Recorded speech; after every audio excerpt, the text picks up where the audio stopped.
আসসালামু আলাইকুম সবাইকে। আশা করি সবাই ভালো আছো, সুস্থ আছো, যে যেখানেই আছো। তো আজকে আমরা আবার চলে এলাম কেমিস্ট্রি ফার্স্ট পেপারের অধ্যায় 4 নিয়ে, রাসায়নিক পরিবর্তন। তো এই চ্যাপ্টারটা আসলে সেকেন্ড পেপারে যেমন অর্গানিক কেমিস্ট্রি থাকে, জৈব যৌগ, ওইটা যেমন অনেকগুলো কোশ্চেন আসে ওই পার্ট থেকে, এই এই চ্যাপ্টার থেকে অনেক প্রশ্ন আসে ফার্স্ট পেপারে। তো রাসায়নিক পরিবর্তনটা অবশ্যই খুবই গুরুত্বপূর্ণ এবং অনেক অনেক টপিক আছে এটার মধ্যে। এবং তোমরা দেখবা যে এই বছর কোশ্চেন কিন্তু অনেক আসছে আসলে প্রত্যেকটা টপিক থেকেই আসলে। হ্যাঁ, সো আমরা চেষ্টা করব এই জিনিসটা যাতে ভালো মতো সবাই বুঝতে পারি এবং আয়ত্ত করতে পারি। তো এখানে কিছু বিষয় আছে। বিষয়টা হচ্ছে যেমন আমরা অনেকগুলা টপিক থাকে, যেমন গ্রিন কেমিস্ট্রি একটা টপিক থাকে, ক্রোমের একটা টপিক থাকে, বিক্রিয়ার হারের টপিক থাকে, পিএইচ পিওএইচ এর টপিক থাকে, কেপিকেসি টপিক থাকে, অম্ল ক্ষার বাফার, অনেক কিছু থাকে। তো সবকিছু এই চ্যাপ্টারের মধ্যে আছে। তো দেখতেই পাচ্ছ অনেক হেভি ওয়েট একটা চ্যাপ্টার। তো আমরা চেষ্টা করবো এটাকে ছোট ছোট পার্টে বিভক্ত করে সুন্দর করে যাতে তোমাদের সামনে উপস্থাপন করতে পারি ইনশাল্লাহ। হ্যাঁ, সো চলো দেরি না করে আজকে লেকচার 1টা শুরু করে দেই। তো লেকচার 1-এ আমরা কি কি পড়বো সেটাও জানার আগে আগে দেখি যে এই চ্যাপ্টারে টোটাল টপিক গুলা কি কি ভাগে ভাগ করা যায়। দেখো, আমরা টপিক 1-এর মধ্যে এটাকে রেখেছি যে বিক্রিয়ার হার, ক্রোম ও আণবিকত্ব, রাসায়নিক পরিবর্তন, একমুখী বহুমুখী, সক্রিয় শক্তি, এই টপিকটা রেখেছি। টপিক 2-তে রেখেছি সাম্যাবস্থার উপর তাপমাত্রা, চাপ ও ঘনমাত্রার প্রভাব। টপিক 3-তে আছে হচ্ছে সাম্য ধ্রুবক, কেপিকেসি নির্ণয়। টপিক 4-এ আছে পিএইচ পিওএইচ এবং অম্লের শক্তিমাত্রার ব্যাপার স্যাপার। এবং টপিক 5-এ রয়েছে বাফার দ্রবণ। হ্যাঁ, তো আজকে আমাদের আলোচ্য বিষয় হচ্ছে টপিক 1 বা টাইপ 1 যেটাকে আমরা বলি। সেটা হচ্ছে বিক্রিয়ার হার, ক্রোম ও আণবিকত্ব, রাসায়নিক পরিবর্তন, একমুখী ও বহুমুখী বিক্রিয়া ও সক্রিয় শক্তি। এটা হচ্ছে আজকে আমাদের পড়ার বিষয় এবং খুবই গুরুত্বপূর্ণ একটা বিষয়। তো এই চ্যাপ্টার শুরুর আগে এই চ্যাপ্টারের একদম বেসিক জিনিসটা আমরা পড়া শুরু করবো গ্রিন কেমিস্ট্রি থেকে। হ্যাঁ, ওখান থেকে প্রশ্ন আসবে বা আসে নাই এরকম আসলে কোনো কথা নেই, সবগুলা ঘুরে ফিরে গ্রিন কেমিস্ট্রি থেকেই আসলে উৎপত্তি। আমি বলতেছি, প্রত্যেকটা জিনিস ব্যাখ্যা করতেছি। তার আগে দেখি এই চ্যাপ্টার মানে এই টপিকটা থেকে কি কি কোশ্চেন আসছে। দেখো, খুব রিসেন্ট যদি আমরা বলি, দেখো জিএসটি তে 22-23 সালে এই বছর এখান থেকে কোশ্চেন আসছে। হ্যাঁ, দেখবো আমরা।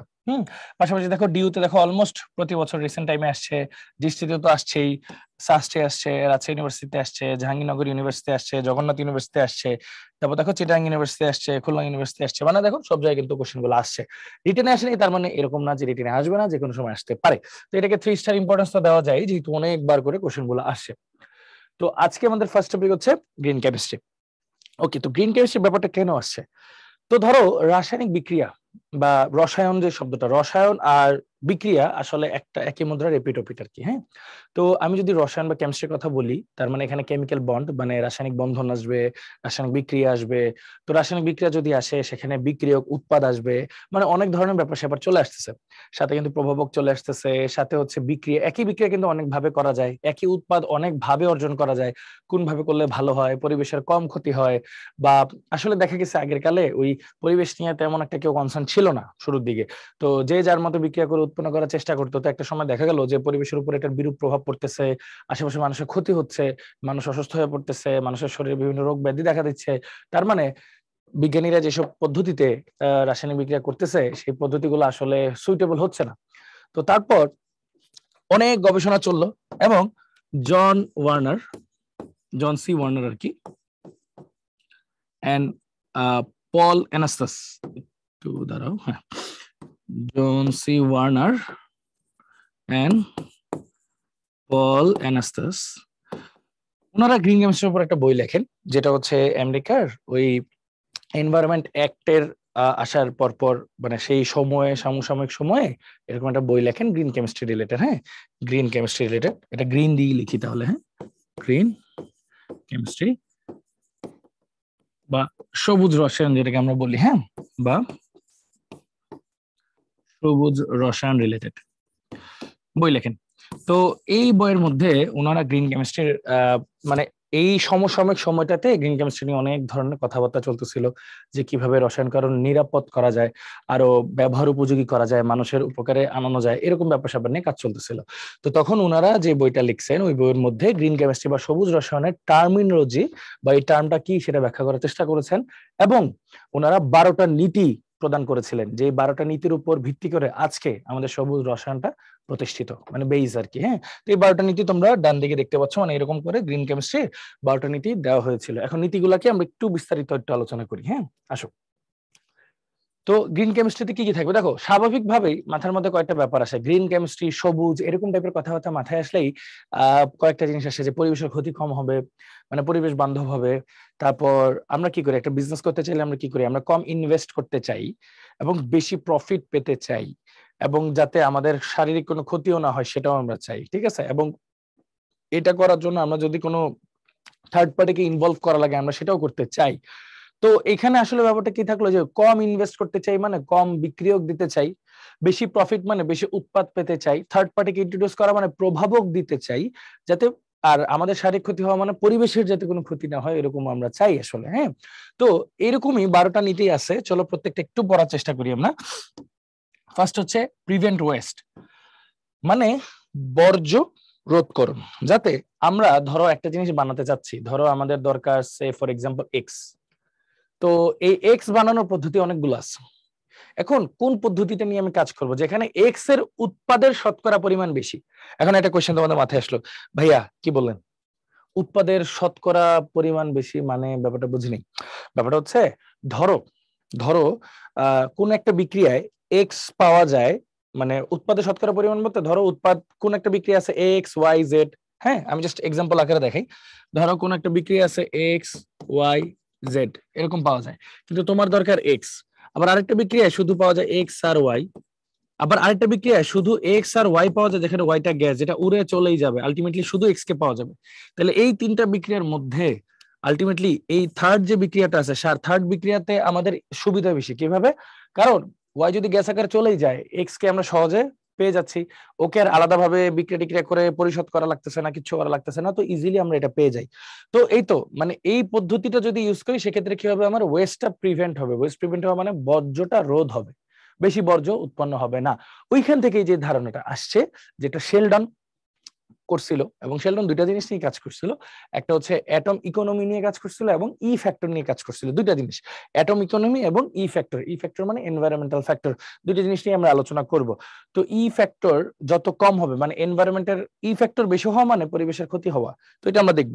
পাশাপাশি অ্যাটম ইকোনমি বেশি হওয়া মানে ওই যে আমার উৎপাদের শতকরা পরিমাণ বেশি হওয়া, মানে যেটাকে আমি চাই সেটা বেশি পাওয়া যাওয়া আর কি। হ্যাঁ, তো ম্যাক্সিমাইজ অ্যাটম ইকোনমি অর্থ হচ্ছে আমি যেটাকে চাই, আমার কাঙ্ক্ষিত উৎপাদ যেটা যত বেশি হবে তত আমার পরিবেশের জন্য ভালো, আমার জন্য ভালো, সবার জন্যই ভালো। মানে ওইটাই যদি বেশি হয় তাহলে বাকি আদার্স যে ওয়েস্টটা ওইটা কম হবে। তাহলে প্রথম শর্তটা অলরেডি ফিল আপ হয়ে যাচ্ছে। তারপর দেখো লেস হাজার্ডিয়াস কেমিক্যাল সিনথেসিস। এটার অর্থ হচ্ছে কেমিক্যাল সিনথেসিস মানে রাসায়নিক সংশ্লেষণ, রাসায়নিক বিক্রিয়াগুলা যাতে কম, বা রাসায়নিক সংশ্লেষণ মানে বিক্রিয়াগুলা যাতে কম ঝুঁকিপূর্ণ হয়।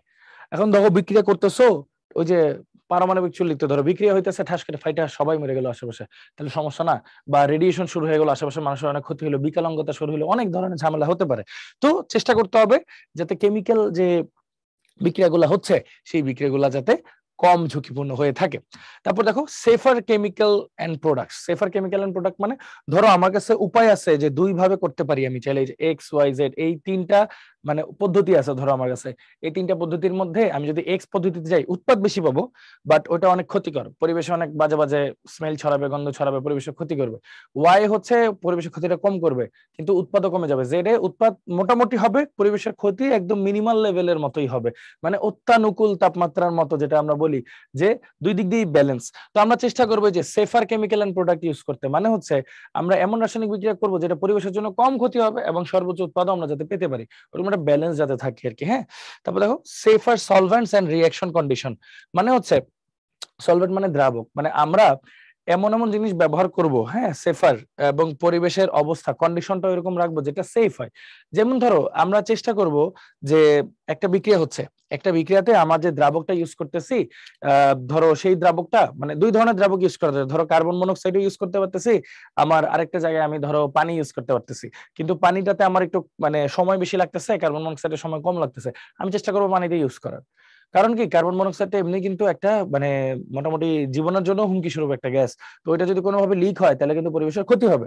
সো চেষ্টা করব যাতে যেটা সেফ এরকম সলভেন্ট ব্যবহার করার, এবং রিঅ্যাকশন কন্ডিশনও যাতে সেফার হয়। যেমন আমি রিঅ্যাকশন কন্ডিশন মানে একটা রিঅ্যাকশন করতেছি 2000°C তাপমাত্রায়, ওটা কিন্তু একটু ডিফিকাল্ট হয়ে যায়, মানে ওই তাপমাত্রা অর্জন করার চেয়ে ওই তাপমাত্রা সার্ভাইভ করাটা বেশি ডিফিকাল্ট হয়ে যায়।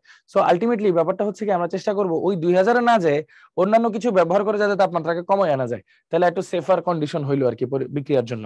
তারপর কি আছে দেখো, ইনক্রিজ এনার্জি এফিসিয়েন্সির অর্থ এটা তো বুঝতেই পারতেছো, মানে শক্তির যাতে এফিসিয়েন্ট হয়, শক্তির ব্যবহারটা যাতে এফিসিয়েন্ট হয়। ধরো আমার কোন একটা বিক্রিয়া দরকার 50 কিলো জুল তাপমাত্রা বা 50 কিলো জুল তাপ, তো এত হিট দেওয়াটা মানে ঠিক আছে, ওইটা যদি কোনো অল্টারনেটিভ না থাকে সেই ক্ষেত্রে ওকে। বাট যদি আমার কোনো অল্টারনেটিভ থাকে যে আমি প্রভাবক কিছু একটা ব্যবহার করে হিটের পরিমাণটা কমায় আনতে পারি, যেটা আজকে আমরা শিখবো সক্রিয় শক্তির ব্যবহার আর কি, যে সক্রিয় শক্তি কমানো যায় প্রভাবক দিয়ে। তো আমি যদি এটা করতে পারি সেক্ষেত্রে কি আমার হিট কম লাগলো, তাহলে কি এনার্জিটা এফিসিয়েন্ট হইলো না? অল্প এনার্জি ব্যবহার করি বেশি ভালো জিনিস পাইলাম আর কি, এই ব্যাপারটা।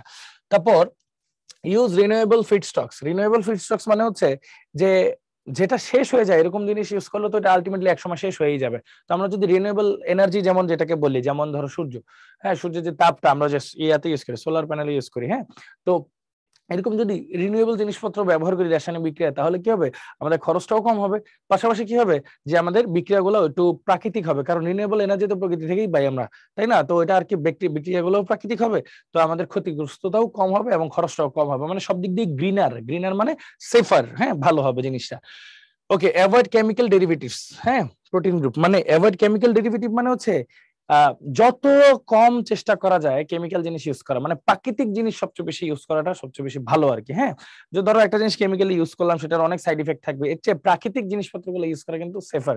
যেমন ধরো আমরা বিভিন্ন ধরনের ওই যে ত্বকের মধ্যে লোশন টোশন ক্রিম টিম মাখি না আমরা, ওই যে আমাদের কিন্তু যে প্যাকেট গুলাতে দেওয়া থাকে যে কালো কালার সিল দেওয়া থাকে, লাল সিল দেওয়া থাকে, নীল সিল দেওয়া থাকে। লাল সিল দেওয়া মানে এটা অ্যাসিডিক, নীল সিল দেওয়া মানে এটা ক্ষারীয়, কালো সিল দেওয়া মানে এটা পুরো কেমিক্যাল। যে টুথপেস্টের মধ্যে থাকে কিন্তু কালো সিল দেওয়া থাকে, হ্যাঁ, এগুলো ফুলি কেমিক্যাল।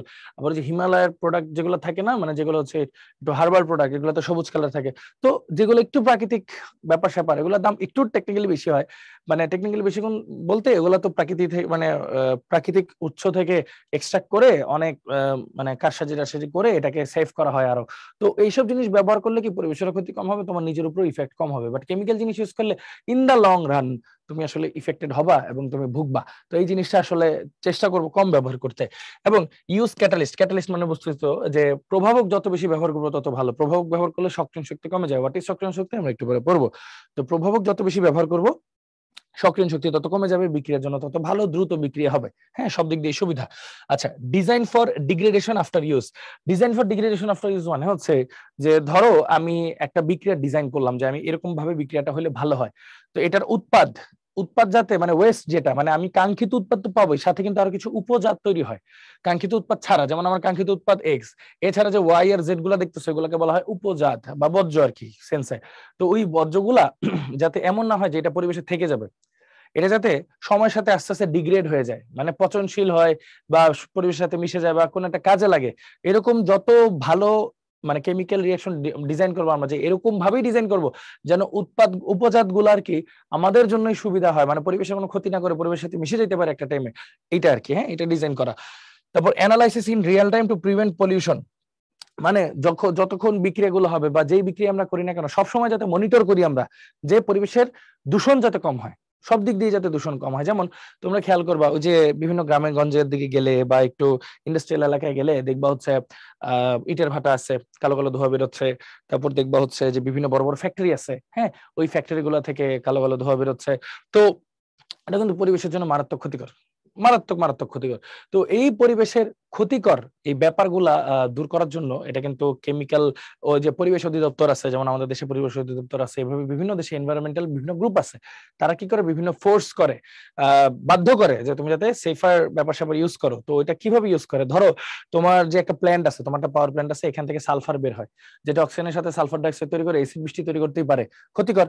তো এই জন্য তুমি যদি তোমার প্ল্যান্টের যেখান থেকে সালফার নির্গত হচ্ছে সেখানে যদি তুমি একটা সালফার পরিশোধনাগার দিয়ে সালফারটাকে আলাদা করে বের করে নিতে পারো, তাহলে কি হবে, জিনিসটা পরিবেশের দূষণ কমে যাবে আস্তে আস্তে। তো ওইটাই এমন ভাবে ডিজাইন করবা বা এমন ভাবে চেকে রাখবা যাতে পরিবেশের দূষণ কম হয়। এবার last but not the least, minimize potential for accidents. তো ওই যে ধরো পারমাণবিক চুল্লিতে কাজ করতেছো, তুমি হচ্ছে সেফটি মেজার নাও নাই, হ্যাঁ, তাহলে কি হবে? বিস্ফোরণ হবে, তুমি মারা যাবা। আবার যদি বিস্ফোরণ হয় তুমি মারাও না যাও, তুমি এত কষ্ট পাবা, এত কষ্ট পাবা, এবং আশেপাশে মানুষ এত কষ্ট পাবে যে অবর্ণনীয় আর কি। হ্যাঁ, এই যে হিরোশিমা নাগাসাকির ব্যাপারগুলো একটু দেখো, নেটে একটু সার্চ দিও, মানে ডকুমেন্টারি গুলো দেখো, খুবই কষ্ট করে আর কি ব্যাপারগুলো, মানে ব্যাপারগুলা। তো এরকম আর কি ব্যাপারটা, বুঝছো? তো আমাদের চেষ্টা করতে হবে যে আমরা আমাদের যে বিক্রিয়াগুলো আছে এটা মানে আমরা যাতে নিজেরাও খুব সেফলি থাকি, এবং চেষ্টা করতে হবে যাতে অ্যাক্সিডেন্ট কম হয় এরকম বিক্রিয়া যাতে আমরা করি, বা অ্যাক্সিডেন্ট হওয়ার সম্ভাবনা যেগুলোতে আছে সেগুলো যাতে সেফটি মেজার মেনটেন করে আমরা চলি আর কি। হ্যাঁ, তো মোদ্দা কথা হচ্ছে যে গ্রিন কেমিস্ট্রি আমরা পড়তেছি, এই 12টা নীতির কয়েকটা মেইন কথা কয়েকটাই। এক, তোমার পরিবেশের ক্ষতি যাতে না হয়। 2, মিনিমাম বিক্রিয়ক দিয়ে সর্বোচ্চ উৎপাদ। 3, প্রভাবক ব্যবহার করে সবকিছু ম্যাক্সিমাইজ করা। 4, তোমার হচ্ছে ওই যে আমরা যাই করব সেফ করব। তো এই সব ব্যাপারগুলোকে বলা হয় গ্রিনার। যদি বলে কোন পদ্ধতিতে গ্রিনার, গ্রিনার পদ্ধতি বলতে বোঝায় যে কোন পদ্ধতিতে মানে গ্রিন কেমিস্ট্রি সমর্থন করে বেশি, মানে পরিবেশের জন্য ভালো, আমাদের সবার জন্য ভালো, এই আর কি, মানে ক্ষতিকর দিক যেটা খুব কম আর কি, সেই ব্যাপারটা। ওকে, তো এটাই গেল আমাদের মোটামুটি গ্রিন কেমিস্ট্রির বিষয়টা। আচ্ছা, তো এটা একটা মানে কি বলবো রিভাইজ বা রিডিং দেওয়ার মতো একটা টপিক। তো তারপর যদি আমরা আসি, দেখো একটা কোয়েশ্চেন আসছিল জাহাঙ্গীরনগর ইউনিভার্সিটিতে, গ্রিন কেমিস্ট্রি 12টি নীতির মধ্যে কোনটি সঠিক নয়? দেখো, নিরাপদ দ্রাবক ব্যবহার আছে, কিন্তু নিরাপদ দ্রাবক ওই যে কার্বন মনোক্সাইড পানির একটা উদাহরণ দিলাম যে এটা আছে। ন্যূনতম উপজাতক, ন্যূনতম উপজাতক মানে কি বুঝছো তো, যেটা কাঙ্ক্ষিত উৎপাদ ওইটা ছাড়া বাকিগুলো যাতে মিনিমাম হয়, হ্যাঁ ন্যূনতম হয়, হ্যাঁ এটাও আছে 12টি নীতির মধ্যে। বর্জ্য পদার্থ রোধকরণ, প্রথমটাই তো বর্জ্য পদার্থ রোধকরণ, মানে কি আমরা চাই যত কম বর্জ্য হয় সেটা। হ্যাঁ, আর প্রাকৃতিক কেমিক্যাল পরিকল্পনা, না প্রাকৃতিক কেমিক্যাল পরিকল্পনা আমরা করি না, প্রাকৃতিক জিনিস ব্যবহার করার চেষ্টা করবো, কিন্তু প্রাকৃতিক কেমিক্যাল পরিকল্পনা কেমন করবো, ওটা তো প্রাকৃতিক ব্যাপার। তো এটা আসলে গ্রিন কেমিস্ট্রি 12টা নীতির মধ্যে পড়ে না। তো এই জন্য আমার অ্যান্সার হচ্ছে সঠিক নয়, যেহেতু বলছে অ্যান্সার হচ্ছে ডি। ঠিক আছে, অ্যান্সার হচ্ছে ডি। চলো এটা আগে। এইবার এটা একটা যে পরমাণুর চিহ্ন তুমি দেখতেছো, এখন আমরা দুইটা ব্যাপার নিয়ে পড়াশোনা করব, একটা হচ্ছে অ্যাটম ইকোনমি,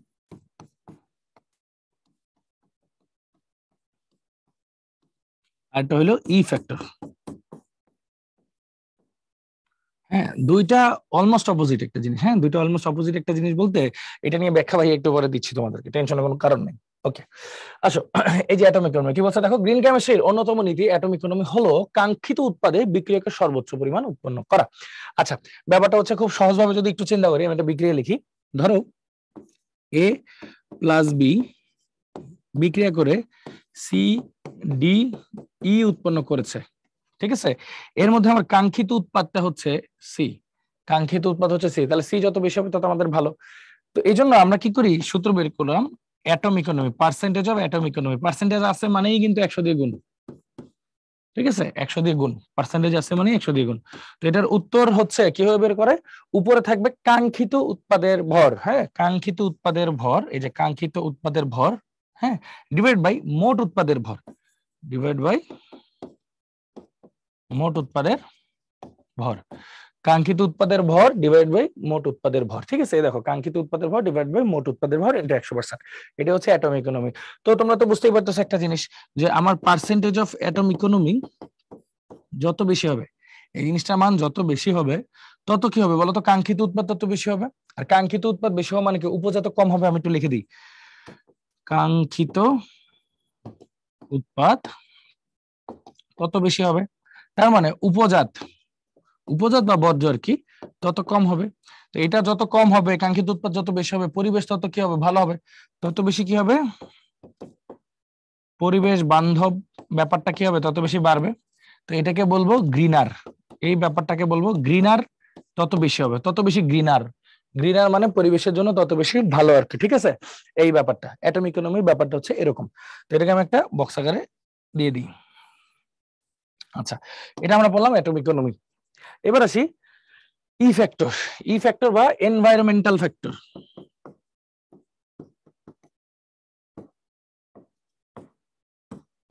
এনভায়রনমেন্টাল ফ্যাক্টর, এই দুইটা জিনিসই আসলে যে শেলডন তারপর আরো কয়েকজন মিলে এই ব্যাপারটা করছেন আর কি। হ্যাঁ, এটা হচ্ছে বিগ ব্যাং থিওরি, শেলডন না, এটা আরেকজন। হ্যাঁ, সো দেখো এনভায়রনমেন্টাল ফ্যাক্টর জিনিসটা কি, এটা কোয়াইট অপোজিট, আগেরটার কোয়াইট অপোজিট।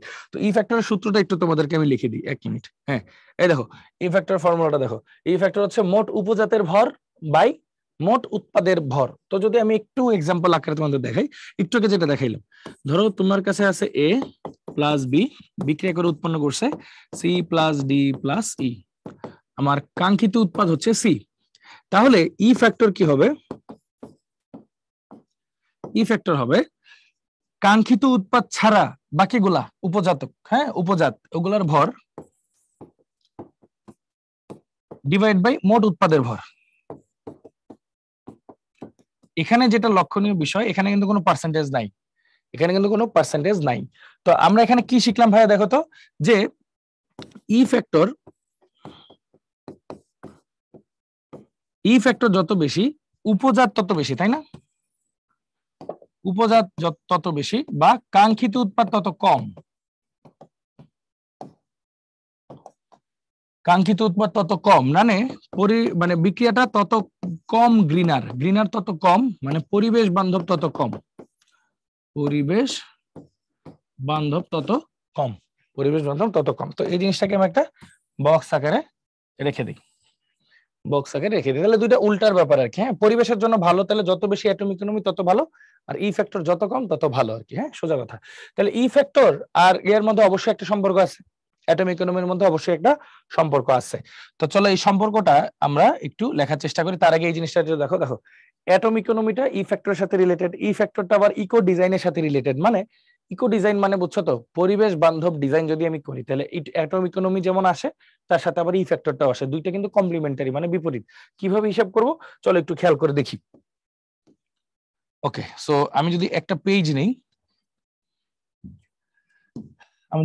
নেই, একটু চিন্তা করে দেখো, আমরা কি বললাম, একটা বিক্রিয়া দিলাম এ প্লাস বি, এটা থেকে কি হয়েছে C plus D plus E. তাহলে ভাইয়া কি বললাম, percentage of atom economy equal to কি ছিল, আমার কাঙ্ক্ষিত উৎপাদ দিয়েছিলাম সি কে, তাই তো? তাহলে কি বলছিলাম যে সি এর ভর ডিভাইড বাই মোট ভর, মানে মোট উৎপাদের ভর আর কি, হ্যাঁ, ইন্টু 100%।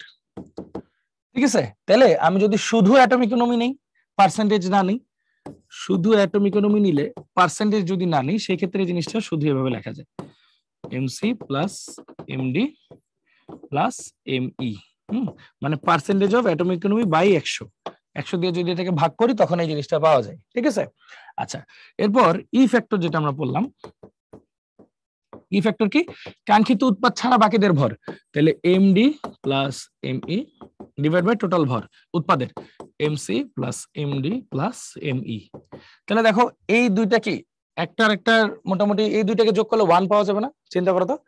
তাহলে দেখো MC by MC plus MD plus ME plus MD plus ME divide by MC plus MD plus ME. তো দুইটাকে যদি যোগ করি তাহলে কি আসছে দেখো, MC plus MD plus ME is equal to MC plus MD plus ME. তাহলে এটা আর এটা কাটা ইকুয়াল টু 1।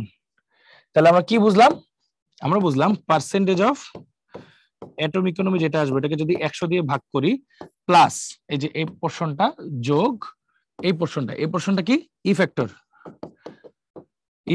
এই দুইটাকে যদি যোগ করি তাহলে অ্যান্সার কত পাবো 1। এই দুইটাকে যোগ করি তাহলে অ্যান্সার পাবো 1, মানে টেকনিক্যালি এটা আর এটা কমপ্লিমেন্টারি। এখানে আমি পাবো কাঙ্ক্ষিত উৎপাদের ব্যাপারটা,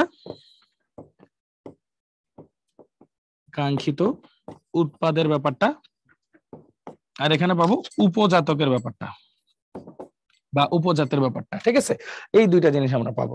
সো আশা করি তোমরা বুঝতে পারছো যে অ্যাটম ইকোনমি আর ই ফ্যাক্টরের মধ্যে সম্পর্কটা কেমন হতে পারে, একজন আরেকজনের কমপ্লিমেন্টারি। অ্যাটম ইকোনমি বাড়লে ই ফ্যাক্টর কমে যাবে, কারণ যোগফল কিন্তু 1, আবার ই ফ্যাক্টর বাড়লে অ্যাটম ইকোনমি কমে যাবে, যোগফল কিন্তু 1। কোনটা বেশি হওয়া ভালো পরিবেশের জন্য? অ্যাটম ইকোনমিটা বেশি হওয়া ভালো, ই ফ্যাক্টরটা কম হওয়া ভালো। ঠিক আছে, সিম্পল হিসাব। ওকে, সো আশা করি এই জিনিসটা আমরা সবাই কম বেশি বুঝতে পারছি। আচ্ছা, এখন আসি আরেকটা টপিক, সেটা হচ্ছে বিক্রিয়ার হার। বিক্রিয়ার হার কাকে বলে? বিক্রিয়ার হার হচ্ছে বিক্রিয়ক বা উৎপাদের ঘনমাত্রার পরিবর্তন ওই সময়ের সাপেক্ষে। তো ব্যাপারটা হচ্ছে অনেকটা এরকম যে ধরো তোমাকে যদি আমি সাপোজ একটা বিক্রিয়া দেখাই, সে ফর এক্সাম্পল সি থেকে হইছে এ এক্স আর কি, হ্যাঁ, সি থেকে হইছে এক্স, সি বিক্রিয়ক, এক্স হচ্ছে উৎপাদ। তো ধরো টি সময় লাগছে, তাহলে বলো তো সি কি হয়েছে বলো তো, যে শুরুতে টি মানে সি জিনিসটা আস্তে আস্তে কি ছিল, মানে ফুল একটা ইনট্যাক্ট ছিল। হ্যাঁ, সি এর ঘনমাত্রা যে সে ফর এক্সাম্পল দাঁড়াও এটাকে একটু অন্যভাবে দেখাই, দাঁড়াও সি না দেখায় ধরো আমি এটাকে দিলাম রিঅ্যাক্টেন্ট মানে বিক্রিয়ক, P পি মানে প্রোডাক্ট, উৎপাদ। তো শুরুতে ধরো এই আর এর ঘনমাত্রা ছিল হচ্ছে সি, এবং এটার ঘনমাত্রা ছিল কিন্তু 0, কারণ উৎপাদ তখনও শুরু হয়নি উৎপন্ন হওয়া। সাম্য অবস্থায় যখন যাব, সাম্য অবস্থায় যাওয়ার সময় কি হয়েছে, সিটা কিছু পরিমাণ ক্ষয় হয়েছে, ধরো এক্স পরিমাণ ক্ষয় হয়েছে, সিটা ধরো এক্স পরিমাণ ক্ষয় হয়েছে, তাহলে বাকি আছে কতটুকু, সি মাইনাস এক্স। তাহলে পি এর মধ্যে কি এক্স পরিমাণ জমা হয়েছে না, মানে এখানে যতটুকু ক্ষয় হবে এটা তো এখানে গিয়ে ততটুকু জমা হবে, তাহলে এখানে জমা হয়েছে এক্স পরিমাণ, তাই না? তো ওদের তো একটা ঘনমাত্রা পরিবর্তন হয়েছে, তাই না?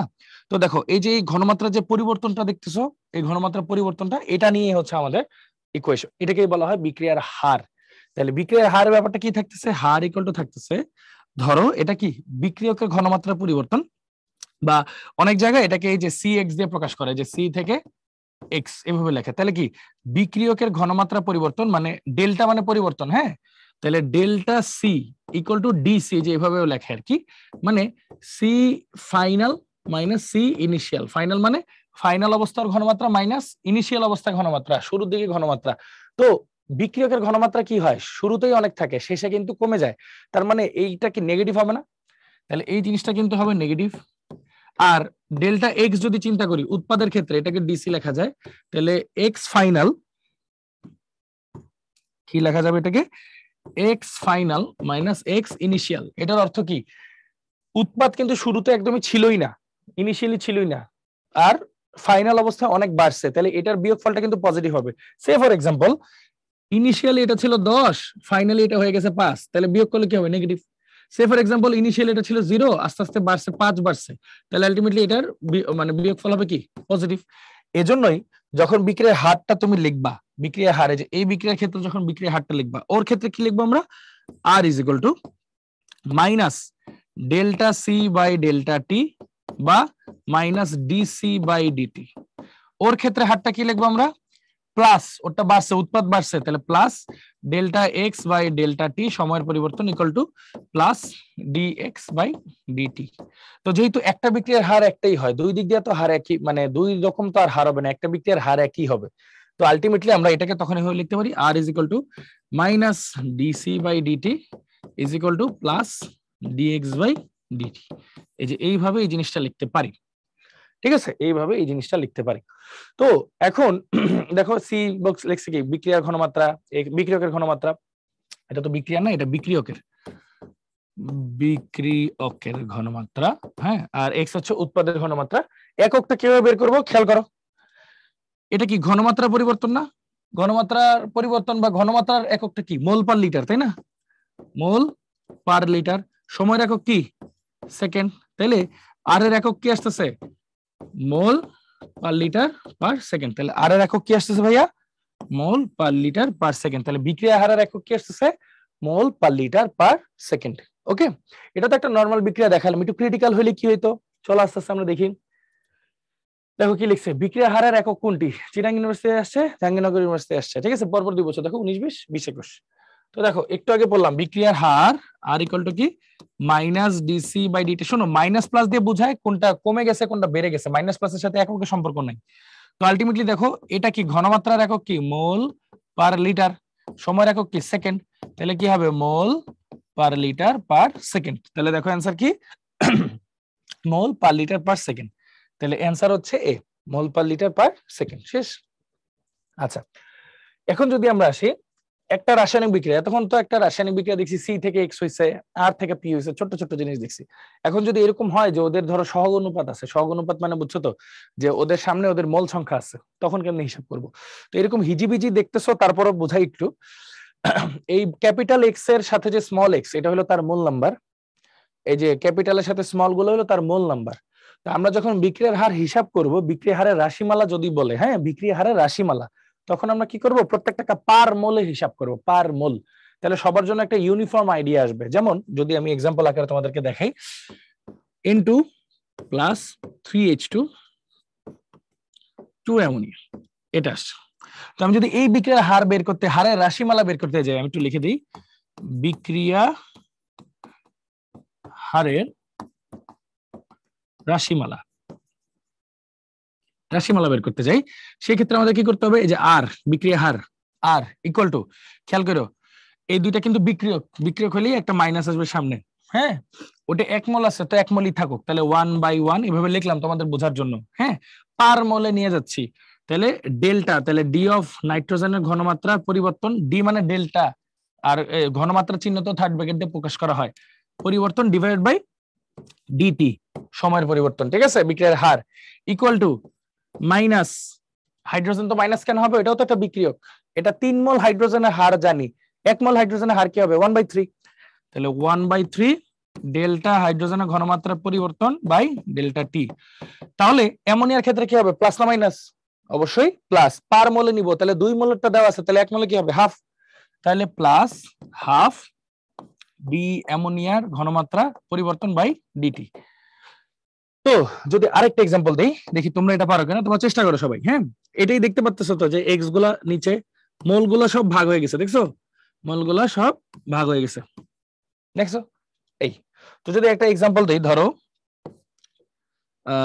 N2 প্লাস O2 2NO, যদি বলো এই বিক্রিয়া হারের রাশিমালা বের করো, তাহলে আর ইজ ইকুয়াল টু কি হবে, এই দুইটার আগে তো মাইনাস আসবে, এটা তো 1 মোল 1 মোল, তো কিছু লেখার দরকার নাই, যে ডি নাইট্রোজেনের ঘনমাত্রা পরিবর্তন মানে delta by DT equal to minus delta of অক্সিজেনের ঘনমাত্রা মানে অক্সিজেনের ঘনমাত্রা পরিবর্তন বাই ডিটি, দুইটাই মাইনাস কেন, বিক্রিয়ক, আর ওর আগে কি হবে উৎপাদ, তাহলে প্লাস, এই দুইটা কি হবে ভাগ হয়ে যাবে, পার মোলে হিসাব করবো আমরা, তাহলে হাফ ডি অফ নাইট্রিক অক্সাইডের ঘনমাত্রা বাই ডিটি, ঠিক আছে। আরেকটা যদি উদাহরণ দেই, আরেকটা উদাহরণ কোনটা দেওয়া যায়, NO2, হ্যাঁ, বা N2O4, তাহলে 2NO2 এটা ভেঙে হচ্ছে N2O4। তো এইটার ক্ষেত্রে যদি আমাদের লিখতে হয় রাসায়নিক বিক্রিয়ার হারের রাশিমালা, হ্যাঁ, বিক্রিয়া হারের রাশিমালা, তো কি হবে, এটা তো বিক্রিয়ক, তাহলে minus half D of NO2 এর ঘনমাত্রা পরিবর্তন বাই ডিটি ইকুয়াল টু, এটা তো উৎপাদ, তাহলে প্লাস ডি অফ N2O4 এর ঘনমাত্রা পরিবর্তন বাই ডিটি, ঠিক আছে। বারবার মনে রাখবা এই প্লাস মাইনাস দিয়ে শুধুমাত্র বিক্রিয়ক উৎপাদ ব্যাপারটা বোঝাচ্ছে বা কমতেছে বাড়তেছে ব্যাপারটা বোঝাচ্ছে, ম্যাথমেটিক্যালি এটার কোনো কানেকশন বের করার দরকারই নাই, খুব সিম্পল ভাবে এটা চিন্তা করলেই অ্যান্সার গুলো পেয়ে যাবো আমরা। হ্যাঁ, তো আশা করি এই ব্যাপারগুলো সব তোমরা বুঝতে পারছো, বিক্রিয়কের আগে মাইনাস, উৎপাদের আগে প্লাস, কারণ বিক্রিয়কের ঘনমাত্রা কমে সময়ের সাথে সাথে, আর উৎপাদের ঘনমাত্রা বাড়ে সময়ের সাথে সাথে, ঠিক আছে। তো হোপফুলি এই বিক্রিয়া হারের রাশিমালাটা তোমরা বুঝতে পারছো। তো চলো আমরা বাস্তব ফিল্ডে কিছু প্র্যাকটিসে চলে যাই। আচ্ছা, কি বলছে দেখো, খুলনা ইউনিভার্সিটি আসছে, জাহাঙ্গীরনগর ইউনিভার্সিটি আসছে, 2N2O5 4NO2O2, এই বিক্রিয়া যদি 6 সেকেন্ডে নাইট্রোজেন ডাইঅক্সাইডের ঘনমাত্রা এত মোল পার লিটার বৃদ্ধি পায়, বৃদ্ধি পায় মানে পরিবর্তন, হ্যাঁ, বৃদ্ধি হয়, তাহলে কি দেওয়া আছে দেখো তো, ডেল্টা NO2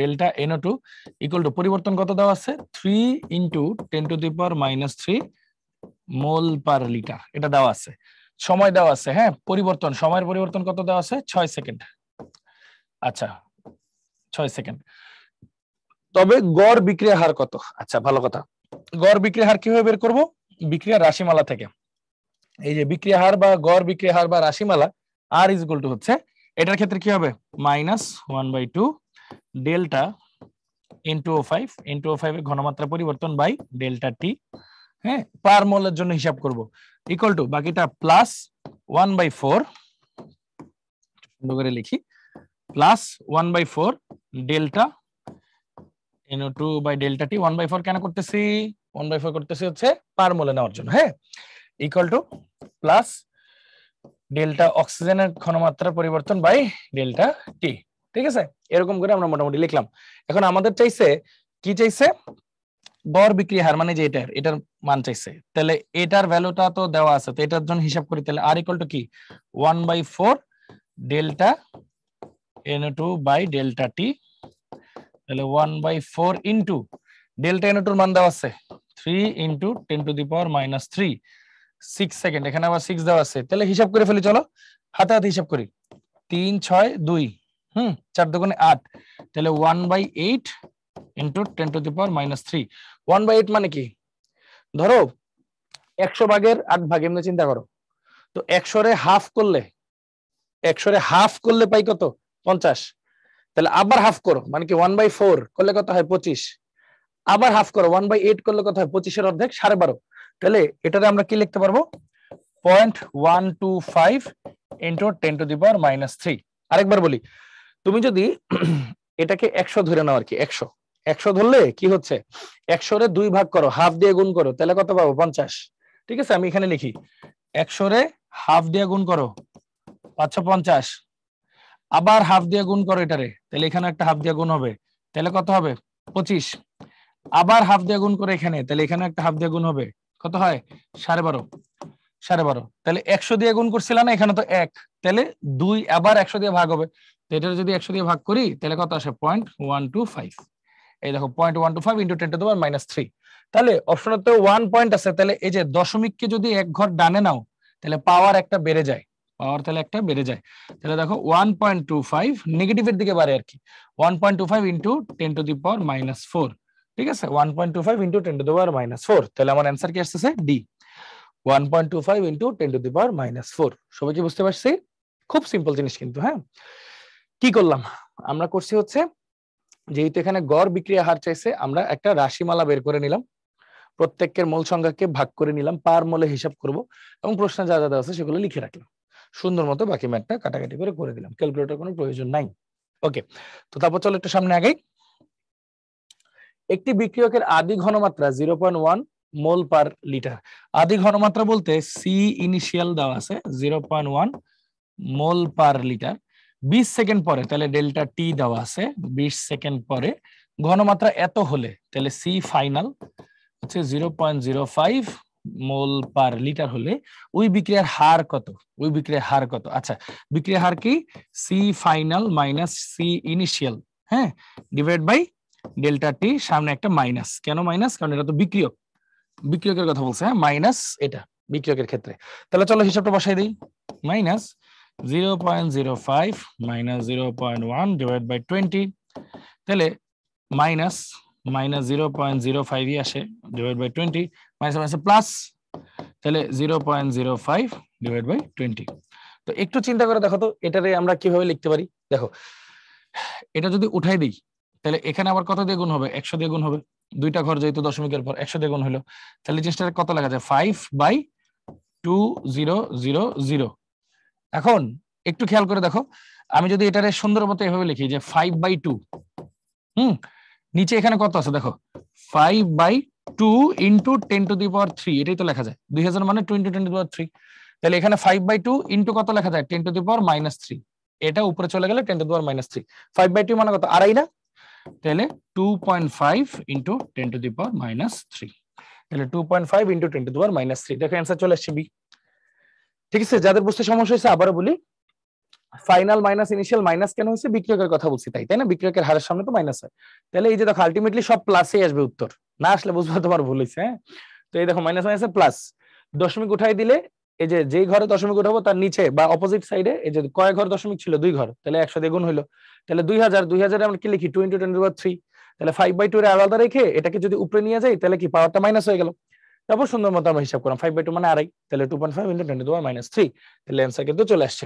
ওকে, আচ্ছা, তো যদি এবার একটু সামনে আগাই, কি বলছে দেখো, 2N2O5 4NO2O2 বিক্রিয়ার শুরুতে NO2 এর ঘনমাত্রা বৃদ্ধির হার, NO2 এর ঘনমাত্রা বৃদ্ধির হার বলতে বুঝাইছে ডেল্টা NO2 ঘনমাত্রা বৃদ্ধির হার কত দেওয়া আছে? মোল পার লিটার পার সেকেন্ড, মানে সময়ের সাপেক্ষে বলছে কিন্তু, হ্যাঁ, ঘনমাত্রা বৃদ্ধির হার সময়ের সাপেক্ষে, তো ডেল্টা NO2 বাই ডেল্টা টি। আবার বলতেছি ঘনমাত্রা বৃদ্ধির হার যদি বলে তার মানে সময়ের সাপেক্ষে ওই জিনিসটার ঘনমাত্রা বৃদ্ধির হার কত? 3 ইন্টু 10⁻³ আচ্ছা, এটা কি বিক্রিয়ক না উৎপাদ? এটা উৎপাদ, তাহলে এটা প্লাসই হবে। আচ্ছা ফাইন, তারপর বলছে হলে N2O5 এর ঘনমাত্রা হ্রাসের হার কত হবে? ঘনমাত্রা হ্রাসের হার কত হবে? আচ্ছা, ঘনমাত্রা হ্রাসের হার বলতে আসলে কি বুঝাইছে? Minus delta N2O5 by delta T equal to কত? এই যে ঘনমাত্রা হার, হ্রাসের হার চাইছে, এই জন্য মাইনাসটাও থাকবে। হ্যাঁ, এটা কত?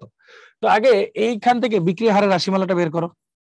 বিক্রিয়া হারের রাশিমালা কি হবে? আর মাইনাস 1/2, ওই যে পার মোলে নিতে হয়, মাইনাস কেন? বিক্রিয়ক দেখে, minus 1/2 delta N2O5 by delta T equal to, এটার ক্ষেত্রে কি হবে? প্লাস, যেহেতু উৎপাদ, প্লাস 1/4 পার মোলে নিতে হয় delta NO2 by delta T equal to plus, এখানে এক মোলই আছে তাহলে delta oxygen by delta T. ঠিক আছে, এখন আমার কাজ তো এই দুইজনকে নিয়ে করলেই হয়ে যাবে। ওর ইনফরমেশন গুলো দেওয়া আছে, ওটা বের করতে হবে। এই তাহলে আমরা এখান থেকে কি লিখতে পারি, minus delta N2O5 by delta t. হ্যাঁ, হ্রাসের হার ইকুয়াল টু কি হবে, এটা এই পাশে চলে যাবে, তাহলে 2/4 ডেল্টা NO2 বাই ডেল্টা টি।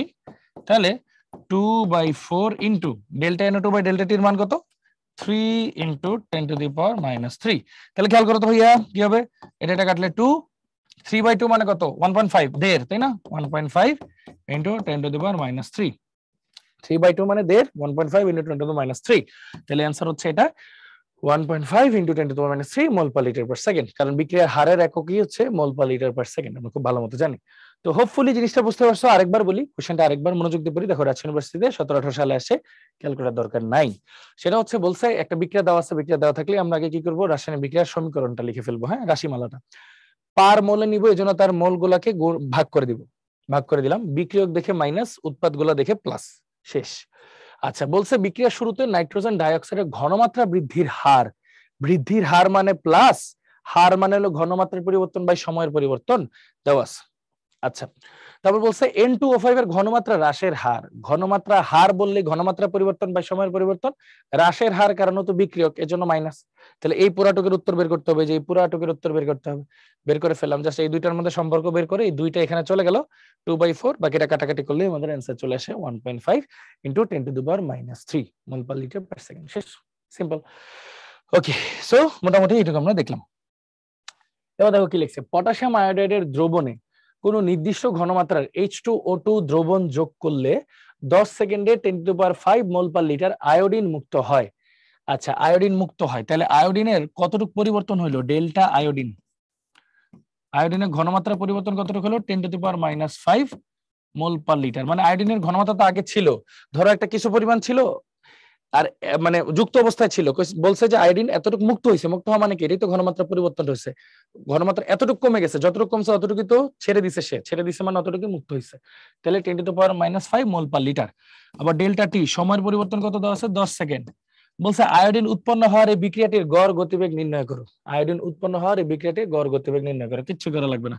তাহলে আর আয়োডিনের জন্য আর কি, delta iodine by delta T, simple, যা আছে তাই, কিছুই না। আয়োডিনের গড় গতিবেগ বের করতে বলছে, তাহলে আয়োডিনের ঘনমাত্রা পরিবর্তন বাই সময়, তাহলে কত, 10⁻⁻5 ডিভাইড বাই 10, তাহলে কত আসবে, 10⁻⁻6 মোল পার লিটার পার সেকেন্ড। হ্যাঁ, মোল পার লিটার পার সেকেন্ড। শেষ, খুব সিম্পল। কোশ্চেনটা দেখতে দেখো, খুলনা ইউনিভার্সিটিতে 15-16 সালে আসছে, খুব কঠিন মনে হচ্ছে, আসলে কিন্তু না। জাস্ট আয়োডিনের ঘনমাত্রা পরিবর্তন, সময় দেওয়া আছে, বলছে ওর হার বের করতে, মানে ওর হার বা বেগ কি, ঘনমাত্রা পরিবর্তন বাই সময়, শেষ, কাজ শেষ। হ্যাঁ, আচ্ছা, ওকে, এখন যেটা পড়বো আমরা, বিক্রিয়া হার ও দিকমুখিতা। ওকে, তো বিক্রিয়া হার ও দিকমুখিতার আগে তোমাদেরকে হচ্ছে 1 মিনিট একটু সময় নিব, সময় নিয়ে তোমরা এই জিনিসটা একটু একবার নিজেরা রিক্যাপ করো, আমরা 1 মিনিট পর আবার এটা কন্টিনিউ করবো। ওকে,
ওকে, সো আমরা এটা দেখলাম। তাহলে এখন হচ্ছে আমরা আরেকটা টপিকে মুভ করতেছি, সেটা হচ্ছে বিক্রিয়ার হার ও দিকমুখিতা। তো মানে বিক্রিয়ার হারের সাথে দিকমুখিতার সম্পর্ক কি, এই ব্যাপারটা নিয়ে একটু আলোচনা করব। তো দিকমুখিতা অনুযায়ী বিক্রিয়া দুই প্রকার, এটা আমরা খুব সবাই ভালো মতো জানি। একটা হচ্ছে একমুখী বিক্রিয়া, আর একটা হচ্ছে উভমুখী বিক্রিয়া, তাই না? তো এটার কনসেপশন নিয়ে সবার একটু কম বেশি একটু কনফিউশন আছে, তো জিনিসটা আমি একটু অন্যভাবে বোঝানোর চেষ্টা করি। হ্যাঁ, ধরো যে এখানে ছোটবেলায় তো আমরা ভাই বোন মারামারি করছি, তাই না? অনেক মারামারি করছি। এখন আমরা মাইরও খাইছি বাপ মার কাছে। হ্যাঁ, তো এখন জাস্ট একটা জিনিস চিন্তা করো যে ধরো আমি এখানে দাঁড়ায় আছি, বয়স কম, ধরো ওনার হচ্ছে 10 ইয়ার্স, একটা বাচ্চা দাঁড়ায় আছে, এবং অনেক দূরে তার একটা বাবা দাঁড়ায় আছে বা দাদি দাঁড়ায় আছে, ধরো দাদি, হ্যাঁ দাদি দাঁড়ায় আছে, যার বয়স হচ্ছে 90 ইয়ার্স। ঠিক আছে, সো ওদের মাঝখানে ধরো ডিস্টেন্স হচ্ছে 100 মিটার। এখন অনেক দিন পরে তাদের দেখা হয়েছে, একজন দুইজন দুজনের কাছে আসবে, হ্যাঁ অনেক দিন পর। এখন হয়েছে কি, ছোট্ট মানুষ দৌড় দিবে জলদি, তাইলে সে যতক্ষণে 95 মিটার গেল, ততক্ষণে দাদি তো একটু বৃদ্ধ মানুষ, উনি ততক্ষণে 5 মিটার গেল। তো তুমি যদি একটা অবজারভার হও, দূর থেকে দেখো, তুমি যদি দূর থেকে দেখো, তোমার কাছে মনে হবে যে ওই সমস্ত দৌড়াদৌড়ি করছে, উনি কোনো দৌড়াদৌড়ি করে নাই। স্বাভাবিক না? 95-এর কাছে 5 তো কিছুই না। তুমি তাকে তাকে দেখতেছো, একজন 95 মিটার/সেকেন্ড বেগে যাচ্ছে, আর একজন 5 মিটার/সেকেন্ড বেগে যাচ্ছে, মানে একটা কচ্ছপ আর একটা মনে করো বুলেট ট্রেন। তাহলে তো তোমার কাছে বুলেট ট্রেনটাকে চোখে পড়বে, কচ্ছপটাকে তো চোখে পড়বে না। তো আলটিমেটলি ওর কাছে মনে হবে এটা একটা একমুখী বিক্রিয়া, ওর কাছে মনে হবে এটা একটা একমুখী বিক্রিয়া। বাট দুই দিক দিকেই কিন্তু বেগ ছিল, কিন্তু একদিকের বেগ এতই বেশি, অন্য দিকেরটাকে কি মনে হয়েছে? নগণ্য। এই যে সম্মুখ দিকে যে বিক্রিয়াটা যায়, এই হারকে বলা হয় সম্মুখমুখী বিক্রিয়ার হার। পশ্চাৎ দিকে যে বিক্রিয়াটা আসে, এটাকে বলা হয় পশ্চাৎমুখী বিক্রিয়ার হার। তো ব্যাপারটা হচ্ছে, সম্মুখ দিকের বিক্রিয়ার হার যদি অনেক বেশি হয়, অথবা পশ্চাৎ দিকের বিক্রিয়ার হার যদি অনেক বেশি হয়, এই কেসটাকে বলা হয় কি? একমুখী বিক্রিয়া। তো সম্মুখ দিকের হার বিক্রিয়া বেশি হলে এটাকে বলি আমরা সম্মুখমুখী বিক্রিয়া, সম্মুখমুখী বিক্রিয়া। পশ্চাৎ দিকেরটা বেশি হলে এটাকে আমরা বলি পশ্চাৎমুখী বিক্রিয়া। দেখো বিক্রিয়ার হার দিয়ে কিন্তু আমরা একটা উদাহরণ দিলাম। এর মধ্যে আরএফ আর আরবিটা কি সেটা একটু লিখে দিই তোমাদেরকে। আরএফটা হচ্ছে ফরওয়ার্ড রিঅ্যাকশন রেট, বা সম্মুখমুখী বিক্রিয়ার হার, বা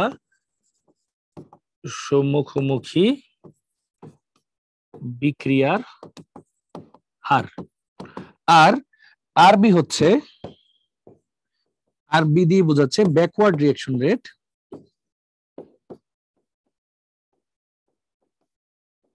বা পশ্চাৎমুখী বিক্রিয়ার হার।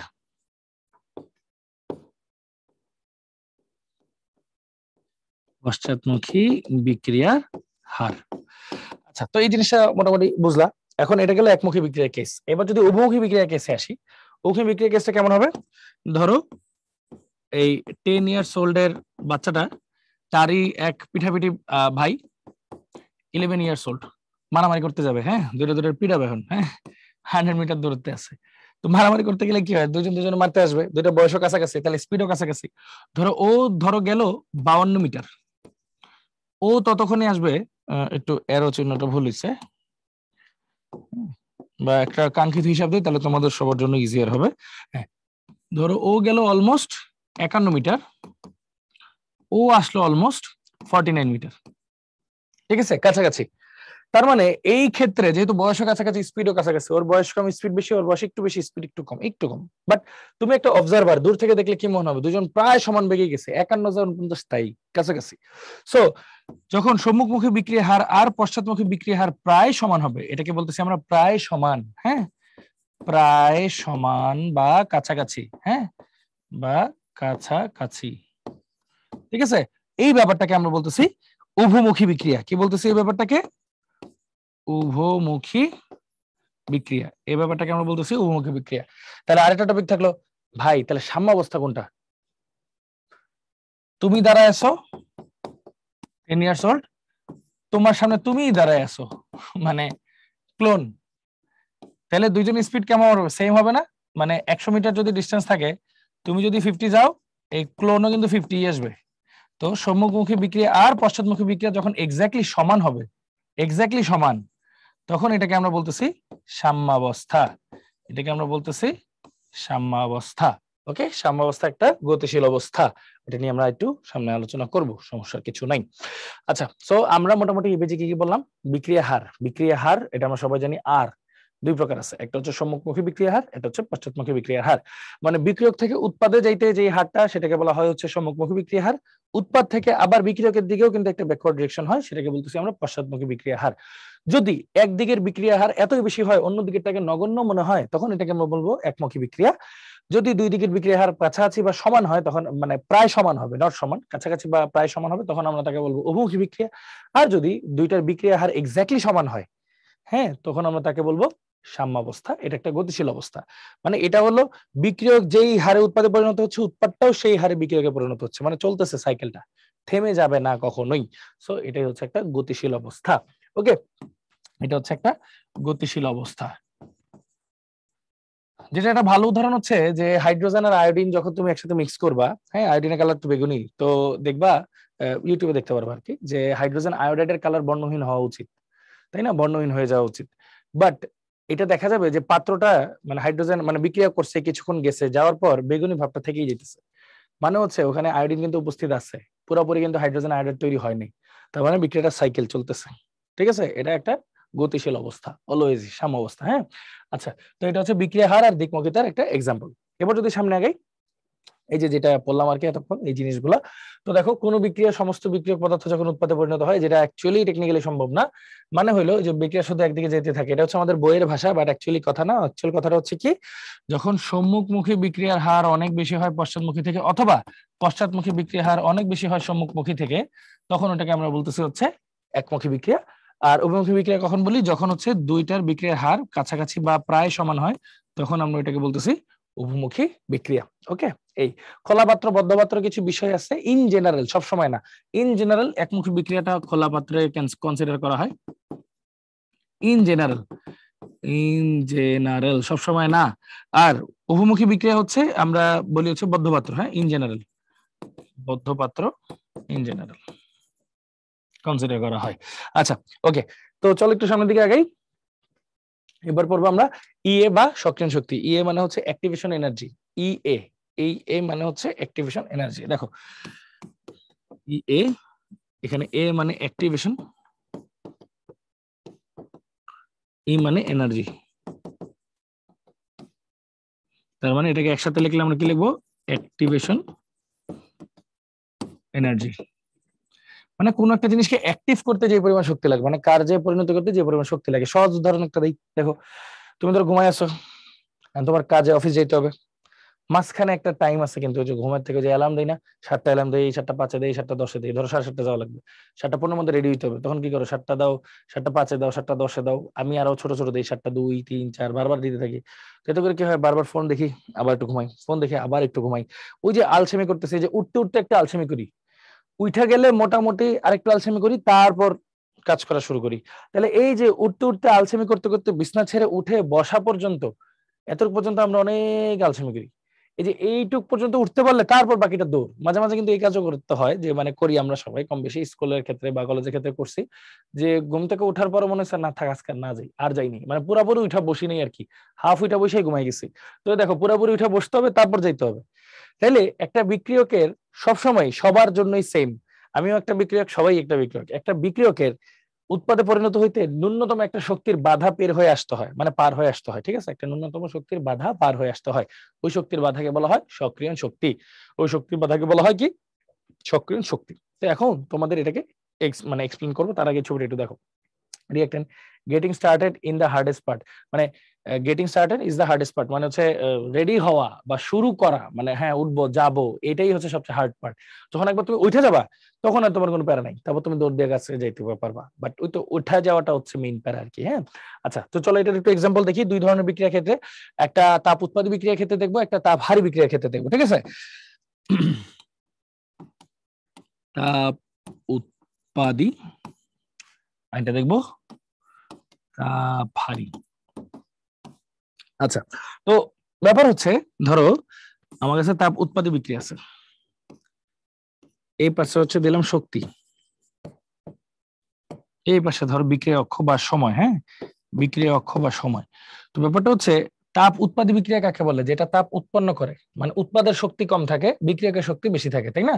দেখো তাহলে এখানে দিলাম আমি বিক্রিয়ক, সে ফর এক্সাম্পল ওর শক্তি ধরো 10, আর এখানে দিলাম ধরো উৎপাদ, এটা 3। হ্যাঁ, উৎপাদের শক্তি এখানে দিলাম ধরো উৎপাদ, মানে ব্যাপারটা হলো আমার কাছে 10 টাকা ছিল, আমি 3 টাকার প্রোডাক্ট বানাইছি, বাকি 60 টাকা দান করে দিছি, তাহলে কি আমি তাপ উৎপাদ বিক্রিয়া, ব্যাপারটা হচ্ছে এরকম। হ্যাঁ, তাহলে দেখো সহজ হিসাব, এখানে হচ্ছে এটা কি, গ্রাফটা হবে যে এরকম, গ্রাফটা হবে এরকম। তো এই যে যে কোনো বিক্রিয়ক অণু, একটা বিক্রিয়ক অণু, ঠিক আছে, এই যে একটা বিক্রিয়ক অণু এই যে চূড়ায় পৌঁছাইতে যেই পরিমাণ শক্তির পরিবর্তন বা শক্তি লাগে সেটাকেই বলা হয় সক্রিয়ণ শক্তি বা অ্যাক্টিভেশন এনার্জি। আর এই যে এই অবস্থাকে বলা হয় সক্রিয়ণকৃত জটিল অবস্থা। এই অবস্থাকে বলা হয় সক্রিয়ণকৃত জটিল অবস্থা। এখানে আসলে হয় কি, এখানে আসলে হয় কি তোমাদের দেখাই। ধরো এটা হলো এ বি প্লাস সি ছিল, আর এখানে হয়েছে কি এ সি প্লাস বি, মানে বি আর সি এর মধ্যে প্রতিস্থাপন হবে। তো এই যে এই পজিশনটা কি হবে জানো, এই পজিশনটায় এর সাথে বি এর বন্ধন ভাঙতে থাকবে, ভাঙন ধরবে, আর সি এর বন্ধন জোড়া লাগা শুরু হবে। হ্যাঁ, ভাঙন গড়া, এটা গড়া দেই তাহলে ভালো মতো বুঝবা। হ্যাঁ, ভাঙন, আর এটা হলো গড়তে থাকবে, গড়ন শুরু হবে। হ্যাঁ, তো ব্যাপারটা হচ্ছে অনেকটা এরকম। এখানে ছিল কি এ বি প্লাস সি, যেটা প্রতিস্থাপন হয়ে এসি প্লাস বি হয়ে গেছে। তার মানে এ এর সাথে এই পজিশনে এসে এ এর সাথে বি এর ভাঙন প্রায় শেষ, আর এ এর সাথে সি এর গড়ন শুরু। হ্যাঁ, এটা ভাঙন প্রায় শেষ আর এটা গড়ন শুরু। ঠিক আছে, একটা জটিল অবস্থা কাজ করে, মানে এই দুইজনেরই ওই অবস্থা কাজ করে। মানে ও বলতেছে থাক আজকে না যাই, ও বলতেছে হ্যাঁ আমার যাইতে হবে অফিসে। তো ওইটা যদি তুমি পার হয়ে যাইতে পারো, মানে এই শক্তিটা পাওয়া যাও, তাহলে এটা ভেঙে যাবে, এটা গড়া শুরু হবে এবং তুমি অফিস যাইতে পারবা, এরকম আর কি ব্যাপারটা। এই জন্য এই পজিশনটাকে বলা হয় সক্রিয়ণকৃত জটিল অবস্থা। ট্রানজিশন স্টেট মানে সক্রিয়ণকৃত। কেন সক্রিয়ণকৃত বলা জানো, কারণ এতটুকু আসতে হলে সক্রিয়ণ শক্তি লাগে, তাই সক্রিয়ণকৃত জটিল অবস্থা। ঠিক তেমনি এখানে যে বিষয়টা দেখতেছ, এই যে সক্রিয়ণকৃত জটিল অবস্থা, বিক্রিয়ক থেকে ওই মাথা পর্যন্ত যাইতে লাগে সক্রিয়ণ শক্তি, আর বিক্রিয়ক আর উৎপাদ, বিক্রিয়ক আর উৎপাদের মধ্যে যে ডিস্টেন্স, হ্যাঁ, ওইটাকে বলি আমরা ডেল্টা এইচ। তাহলে ডেল্টা এইচ মানে অলওয়েজ কি, উৎপাদের শক্তি মাইনাস বিক্রিয়কের শক্তি। তো টেকনিক্যালি একটু চিন্তা করো, উৎপাদের শক্তি কত 3, বিক্রিয়কের শক্তি 10, তাহলে -7। এই জন্য ডেল এইচ হয় নেগেটিভ। তাপ উৎপাদী বিক্রিয়া ডেল এইচ হয় নেগেটিভ। কেন? কারণ বিক্রিয়কের শক্তি বেশি থাকে, উৎপাদের শক্তি কম থাকে, মাঝখানে শক্তিটা সে ত্যাগ করে দেয় বাইরে, বাইরে ত্যাগ করে দিচ্ছে, তাপ উৎপন্ন করতেছে, এজন্য তাপ উৎপাদী।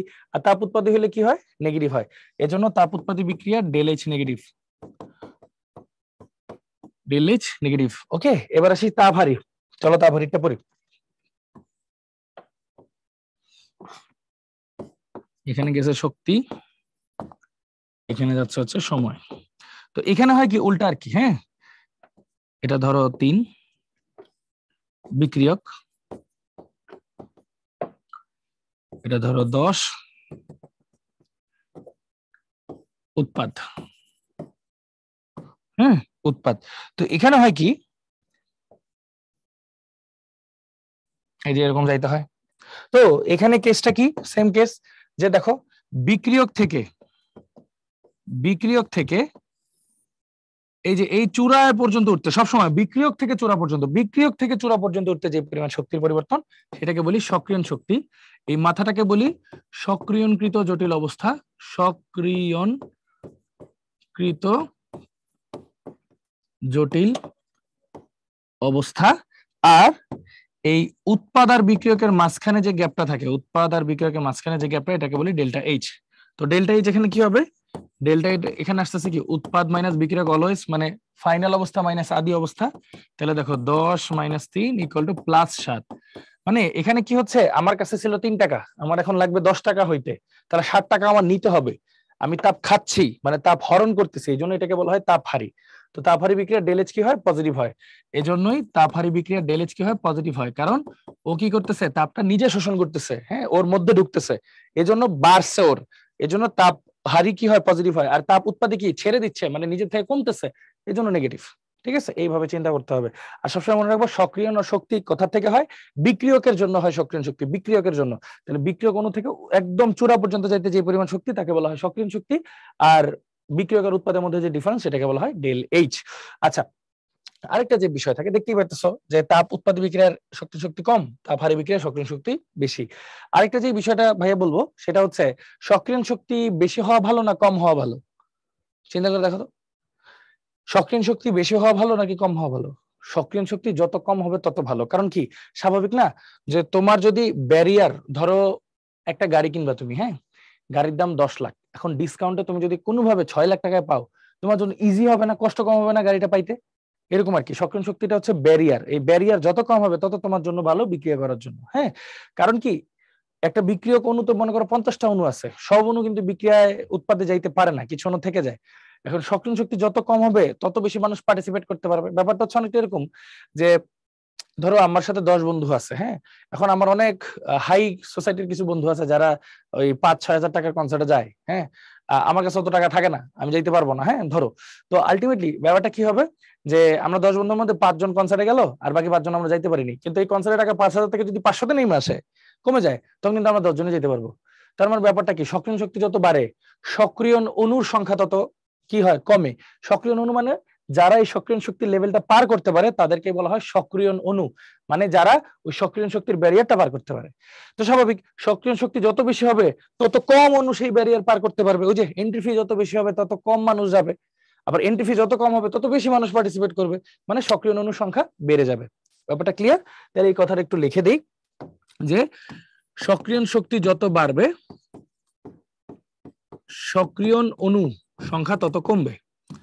ঠিক আছে, সক্রিয় অণুকে ওই সক্রিয় শক্তি পর্যন্ত পৌঁছাইতে যে এইসব অণু পারে তাদেরকে সক্রিয় অণু বলে। ঠিক আছে, এই হইলো ব্যাপারটা। ওকে, আশা করি জিনিসটা সবাই ক্লিয়ার।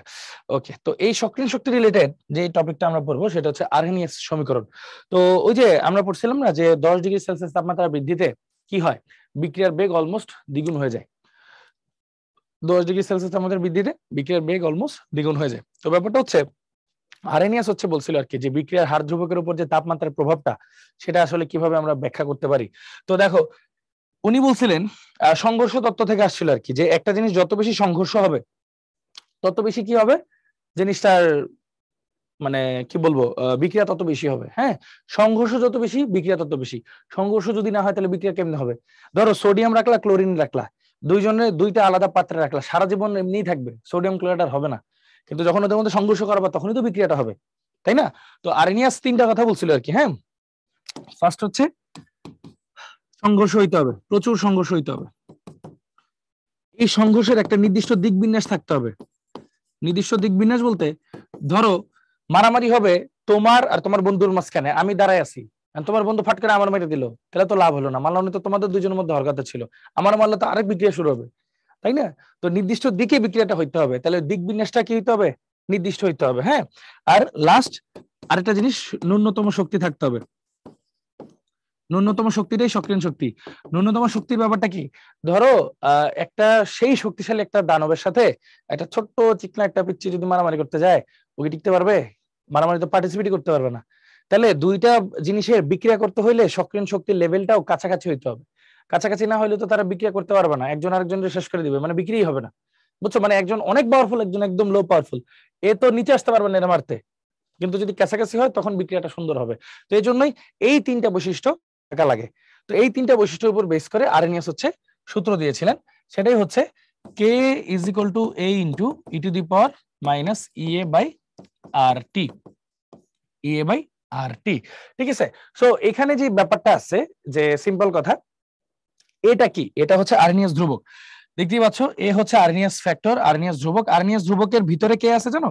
আরহেনিয়াস ধ্রুবকের মধ্যে সংঘর্ষ আছে, সংঘর্ষ জেড, আর এটা আছে দিক বিন্যাস পি। হ্যাঁ, সংঘর্ষ জেড, দিক বিন্যাস পি, মানে এটা হচ্ছে জাস্ট কয়েকটা ফ্যাক্টর আর কি। যত বেশি সংঘর্ষ হবে বিক্রিয়ার হার তত বাড়বে, যত ভালো দিক বিন্যাস হবে বিক্রিয়া তত সুন্দর সুগঠিত ভাবে সম্পন্ন হবে, তত ভালো উৎপাদ তৈরি হবে, মানে বিক্রিয়ার হার বাড়বে। তো এই দুইটার গুণফলকে বলা হয় আসলে আরহেনিয়াস ধ্রুবক। এই দুইটার গুণফলকে কি বলা হয় ভাইয়া? আরহেনিয়াস ধ্রুবক। এত ডিটেলসে জানা দরকার নেই, জাস্ট নরমালি একটু শিখে রাখো আর কি। এই আরহেনিয়াস ধ্রুবকের মান ফিক্স থাকে, সো এটা চেঞ্জ হয় না। তারপর এটা হচ্ছে ই, যে ই মানে exponential, e to the power minus E A by R T. হ্যাঁ, এই ফর্মুলাটা এখান থেকে আসছে। তো এখন এই জিনিসটাকে যদি আমরা যে উভয় পক্ষে লন নিই, লন নিলে কি হবে চলো আমরা একটু দেখি। উভয় পক্ষে যদি লন নিই তাহলে ln K equal to ln A into e to the power minus E A by R T. R হচ্ছে সার্বজনীন গ্যাস ধ্রুবক, টি হচ্ছে কেলভিন তাপমাত্রা। এখন লন এ বি সূত্র কি, loan A plus ln B, তাই না? Loan A plus ln B. আচ্ছা, লনের সামনে কোনো কিছু পাওয়ার থাকলে সেটা কিন্তু সামনে চলে আসতে পারে। তাহলে দেখো লন এ, এই পুরা পাওয়ার অংশটা যদি নিচে চলে আসে তাহলে minus E A by R T into ln e, আর লন ই এর মান হচ্ছে 1, লন ই এর মান 1 কেন? লন মানে হচ্ছে একটা লগ যার বেজ হচ্ছে ই, তাহলে লন ই মানে কি লগ ই বেজ ই, একই জিনিস হইলে কাটাকাটি যে আসে 1, ঠিক আছে?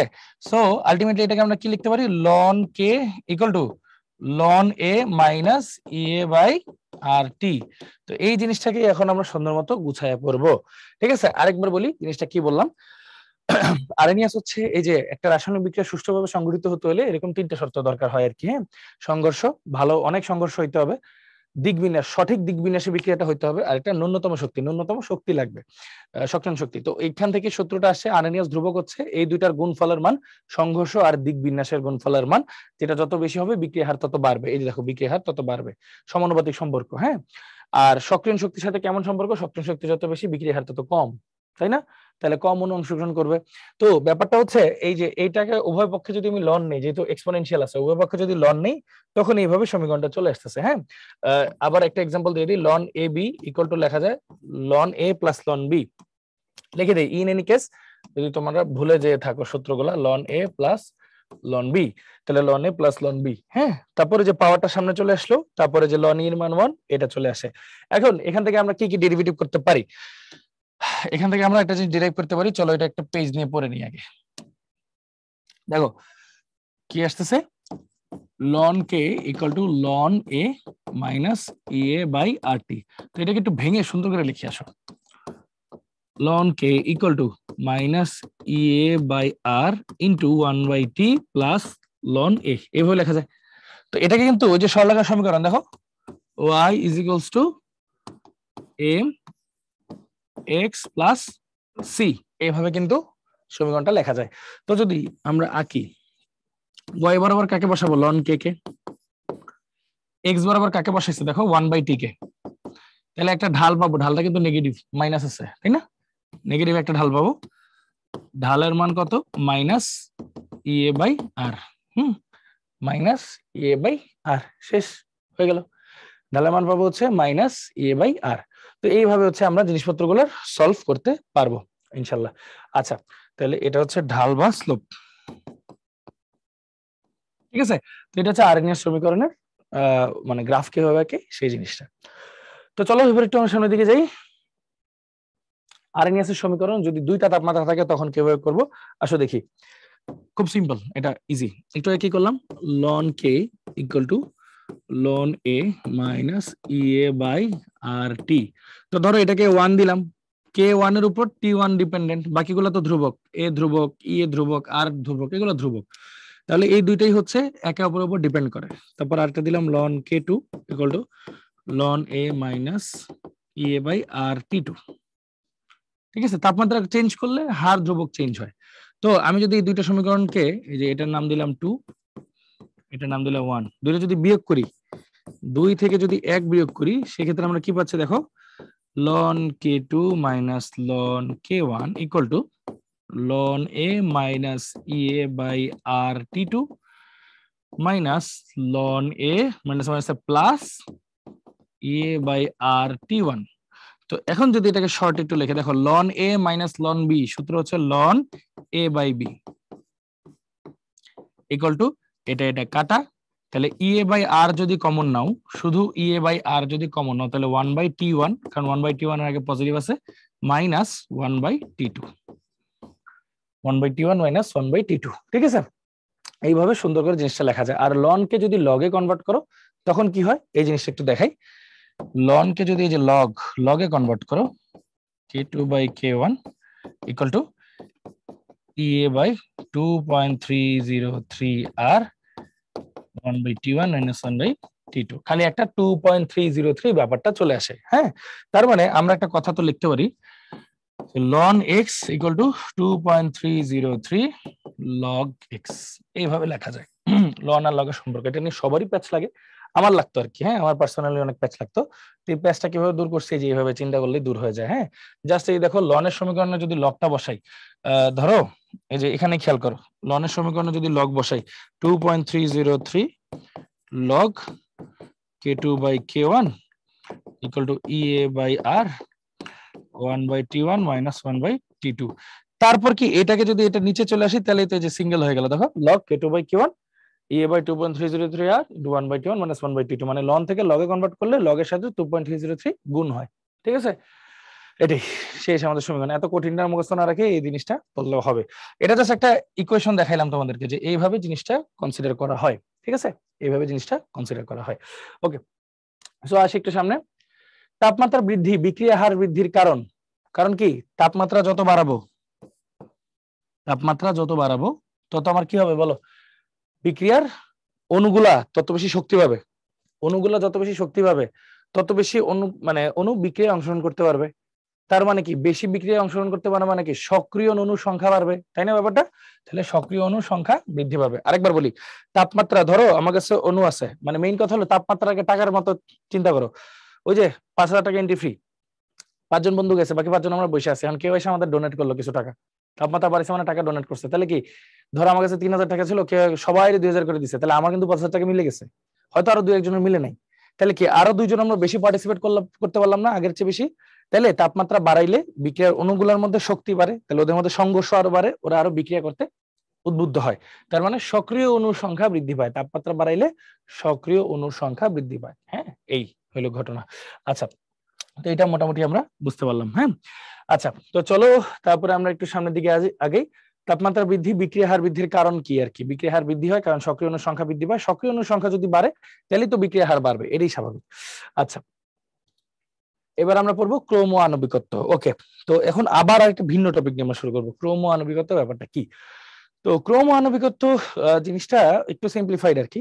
যদি একটু চিন্তা করি, ধরো এটাকে আগে একটা পেজ নিয়ে তোমাদেরকে দেখাই আর কি। হ্যাঁ, আচ্ছা, এখানে একটু বুঝাই আগে ক্রোম আর আণবিকত্ব ব্যাপারটা কি। দাঁড়াও, আগের পৃষ্ঠায় যে একটা পেজ নিই। আচ্ছা, তো ব্যাপার হলো, ধরো তোমার কাছে কি কি পড়বো আমরা এখন? ক্রোম এবং আণবিকত্ব। ক্রোম এবং আণবিকত্ব একটু ইন্ডিকেশন আছে, হালকা পাতলা দেখাবো যতটুকু সম্ভব। হ্যাঁ, যতটুকু বুঝলে তোমাদের কাজে লাগবে। তো ক্রোম ও আণবিকত্ব বলতে ধরো তোমরা তিনজনের বয়সী ধরো 20 ইয়ার্স। তোমরা তোমাদের একটা দাদাকে নিয়ে পার্কে হাঁটতে গেছো। হ্যাঁ, ওনার বয়স ধরো 80 ইয়ার্স। এখন হাঁটতে গেছো, তাহলে টোটাল কয়জন হাঁটতে গেলা? ধরো এটা একটা সিঙ্গেল স্টেপ রিয়াকশন। হ্যাঁ, এক স্টেপের রিয়াকশন। তাহলে যে কয়জন হাঁটতে গেল না, একটা রাসায়নিক বিক্রিয়া অংশগ্রহণ করলা, ধরো এটা একটা রাসায়নিক বিক্রিয়া, 4 জন অংশগ্রহণ করছে, তাহলে এটার আণবিকত্ব 4। আণবিকত্ব 4। এখন মানে একটা রাসায়নিক বিক্রিয়া যদি এক ধাপের হয়, সেখানে যে কয়টা অণু অংশগ্রহণ করে তাকে তার আণবিকত্ব বলে। এবার আসি ক্রোমটা হচ্ছে ডিপেন্ডেন্সি, মানে কয়জনের উপর ডিপেন্ড করে চলতে হইতেছে বা স্লো কয়জন সেটার আর কি বিষয়টা। তো দেখো, তোমরা 4 জন হাঁটা শুরু করছো, এখন স্বাভাবিকভাবে দাদা তো অনেক বয়স্ক, একটু স্লো হাঁটবে। তোমরা 20 বছর বয়সে ট্যাং ট্যাং ট্যাং ট্যাং করে দৌড় দিয়ে হেঁটে চলে যাবে, এটা তো আর হয় না, দেখতে খারাপ দেখায়। তোমরা তো যেহেতু সবাই একসাথে হাঁটতে পেরেছো, তোমরা কিন্তু স্পিডটা দাদার মতো করে রেখে তারপর হাঁটবা, তাই না? দাদার সাথে সাথে হাঁটবা। তাহলে দেখো তো, তোমাদের স্পিডটা উনার স্পিডের জন্য কন্ট্রোলড হয়ে গেল না? মানে উনার একজনের উপর ডিপেন্ড করে বাকিদের হাঁটতে হইতেছে না। এজন্য এই বিক্রিয়ার ক্রম হচ্ছে 1। এজন্য এই বিক্রিয়ার ক্রম হচ্ছে কত? 1। এরপর যদি আরেকটা উদাহরণ দিই, ধরো এখন তোমরা শুধু 3 জন আছো, তিনটাই 20 বছর বয়সী, 3 জন পার্কে হাঁটতে গেছো, তাহলে আণবিকত্ব কত হবে? ধরো এটা সিঙ্গেল স্টেপ রিয়াকশন বা এক ধাপের রিয়াকশন। হ্যাঁ, আণবিকত্ব কিন্তু 3, যে কজন পার্টিসিপেট করবে সেটাই আণবিকত্ব। ক্রম কি? ক্রম কিন্তু এখানে আসলে 0। কেন 0? কারণ 3 জনের বেগ তো একই, কেউ তো কারোর উপর ডিপেন্ড করতেছ না, যে যার মতো হাঁটবা। এজন্য কেউ কারোর উপর ডিপেন্ড যেহেতু করতেছ না, এজন্য ক্রম হচ্ছে 0। আরেকটা উদাহরণ দিই,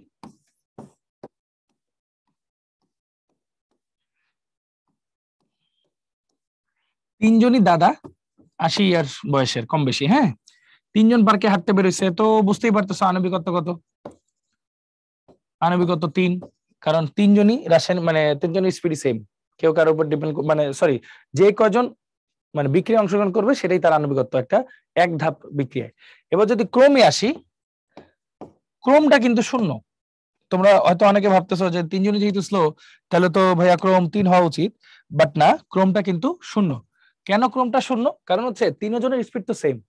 ভাইয়া বারবার বলতেছি যে ওদের মধ্যে যারা যারা উপস্থিত থাকবে তাদের মধ্যেও যদি কেউ স্লো থাকে তার উপর ডিপেন্ড করবে। তাহলে এটা ক্রম কিন্তু 0, কারণ 3 জনের স্পিড সেম। এবার ফাইনাল উদাহরণ যদি দিই,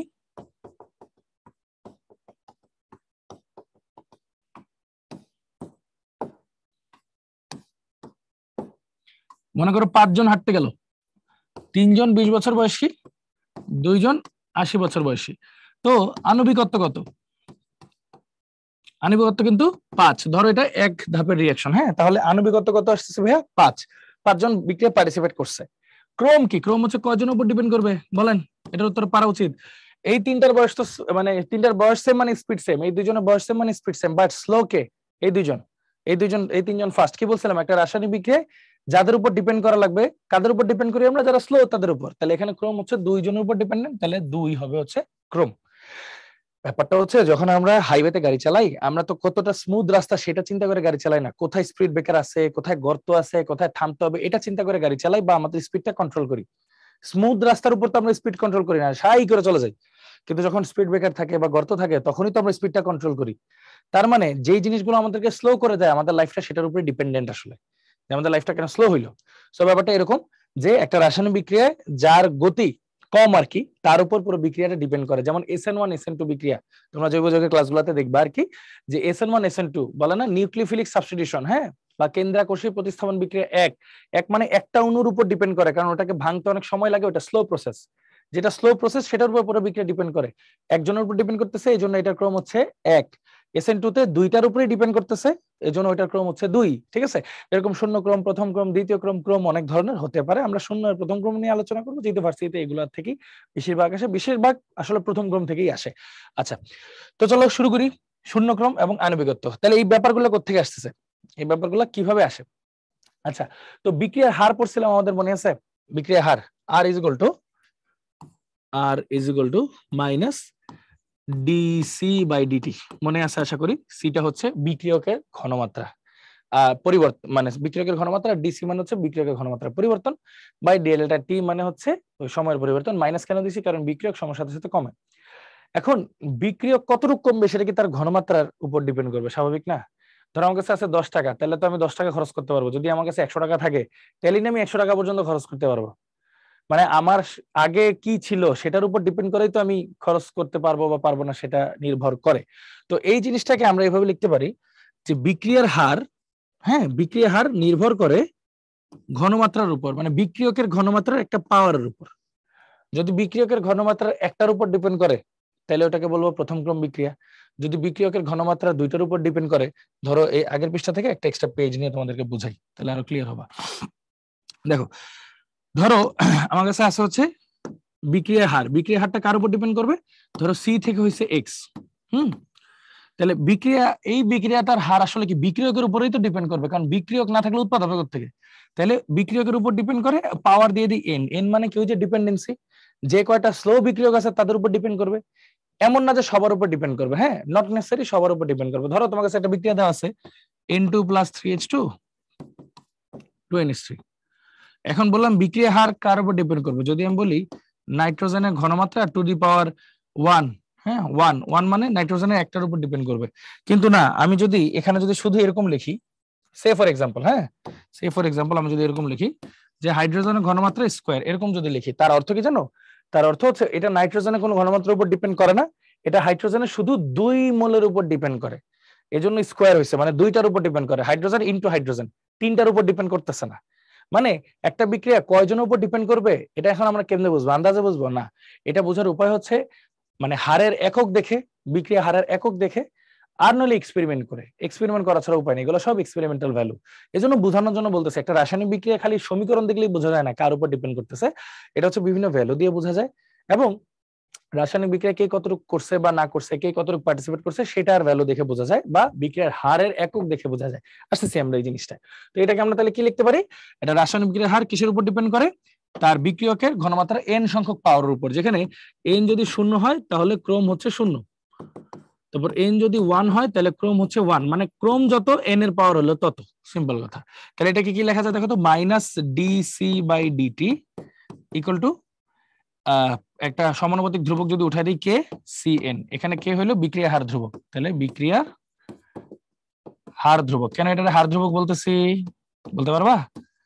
কারণ বিক্রিয়া হারের সমানুপাতিক থেকে আসবে যেটা, এটা তো বিক্রিয়া হারের ধ্রুবকই হবে, তাহলে বিক্রিয়া হার ধ্রুবক শেষ। তাহলে ফর্মুলা কি? Minus DC by DT equal to K C to the power n, এটা হচ্ছে আমার ফাইনাল ফর্মুলা। যে কোনো হারটারের সূত্র সবকিছু বের করতে। ঠিক আছে, তো চলো সূত্র বের করে ট্রাই করি। তাহলে এটা তো শূন্যক্রম বিক্রিয়া পড়বো আমরা, তাই না? তাহলে এন এর ভ্যালু কত হবে? তাহলে দেখো minus DC by DT equal to K C n. তাহলে এন এর ভ্যালু হবে শূন্য, যেহেতু এটা শূন্যক্রম বিক্রিয়া নিয়ে পড়বো আমরা। তাহলে দেখো minus DC by DT equal to K C to the power 0 মানে শুধু কে। তাহলে বিক্রিয়া হার ধ্রুবকের একক কি? তাহলে কে এর একক কি আসতেছে ভাইয়া? কে এর একক আসতেছে হচ্ছে দেখো শুধু মোল পার লিটার পার সেকেন্ড, তাই না? ডিসি মোল পার লিটার, নিচে একটা সেকেন্ড, এই দেখো ঘনমাত্রা পরিবর্তন বাই সময়ের পরিবর্তন, তাহলে আসতেছে মোল পার লিটার পার সেকেন্ড। এটা হলো শূন্যক্রম বিক্রিয়ার বিক্রিয়া হার ধ্রুবকের একক। শূন্যক্রম বিক্রিয়ার বিক্রিয়া হার ধ্রুবকের একক। ক্লিয়ার? শূন্যক্রম বিক্রিয়ার বিক্রিয়া হার ধ্রুবকের একক। আচ্ছা, এখন এই জিনিসটাকে যদি আমরা একটু সুন্দর মতো লিখতে যাই যে এটার অর্ধায়ু কি, অর্ধায়ু বলতে একটা শব্দ আছে আর কি, হ্যাঁ অর্ধায়ু। এটা কেন পড়াচ্ছি, এটা থেকে প্রশ্ন আসছে আর কি এবার, হ্যাঁ এই জন্য অর্ধায়ু বলে একটা বিষয় আছে। অর্ধায়ু মানে কি, একটা বিক্রিয়া শুরুতে ধরো 5 মোল ছিল, এটা 2.5 মোল হইতে মানে অর্ধেক ক্ষয় হইতে কি পরিমাণ মানে সময় লাগবে, সেই ব্যাপারটাকে বলা হয় হচ্ছে অর্ধায়ু। তো আসো আমরা এইখান থেকে একটু ইন্টিগ্রেশন করে বের করার চেষ্টা করি। কিভাবে? দেখো আমার কাছে ফর্মুলা কি আছে, minus DC by DT equal to K. তাহলে এটা কি লেখা যায়? Minus dC equal to K into dt, এরকম লেখা যায়। ইন্টিগ্রেশন তো তোমরা হালকা পাতলা দেখছোই। ইন্টিগ্রেশনটা আমরা কিভাবে করি? ডিসি, সি মানে হচ্ছে সি নট, মানে শুরুর, সি নট না দিয়ে সি এফ দেই, তাহলে ভালো মতো বুঝবা। আই দেই, সি আই মানে ইনিশিয়াল, আই মানে ইনিশিয়াল, ইনিশিয়াল ঘনমাত্রা বা প্রাথমিক ঘনমাত্রা, হ্যাঁ। আর এফ মানে ফাইনাল ঘনমাত্রা, ফাইনাল মানে শেষ ঘনমাত্রা, হ্যাঁ। তাহলে সি এফ পর্যন্ত পরিবর্তন হয়েছে, আর টি কে 0 থেকে টি সময় পর্যন্ত পরিবর্তন হয়েছে। ঠিক আছে, তাহলে এটা কি লেখা যায় দেখো তো, ডিসি কে ইন্টিগ্রেট করলে সি পাওয়া যায়, তাই না? সি সিএফ সিআই একটা minus equal to K into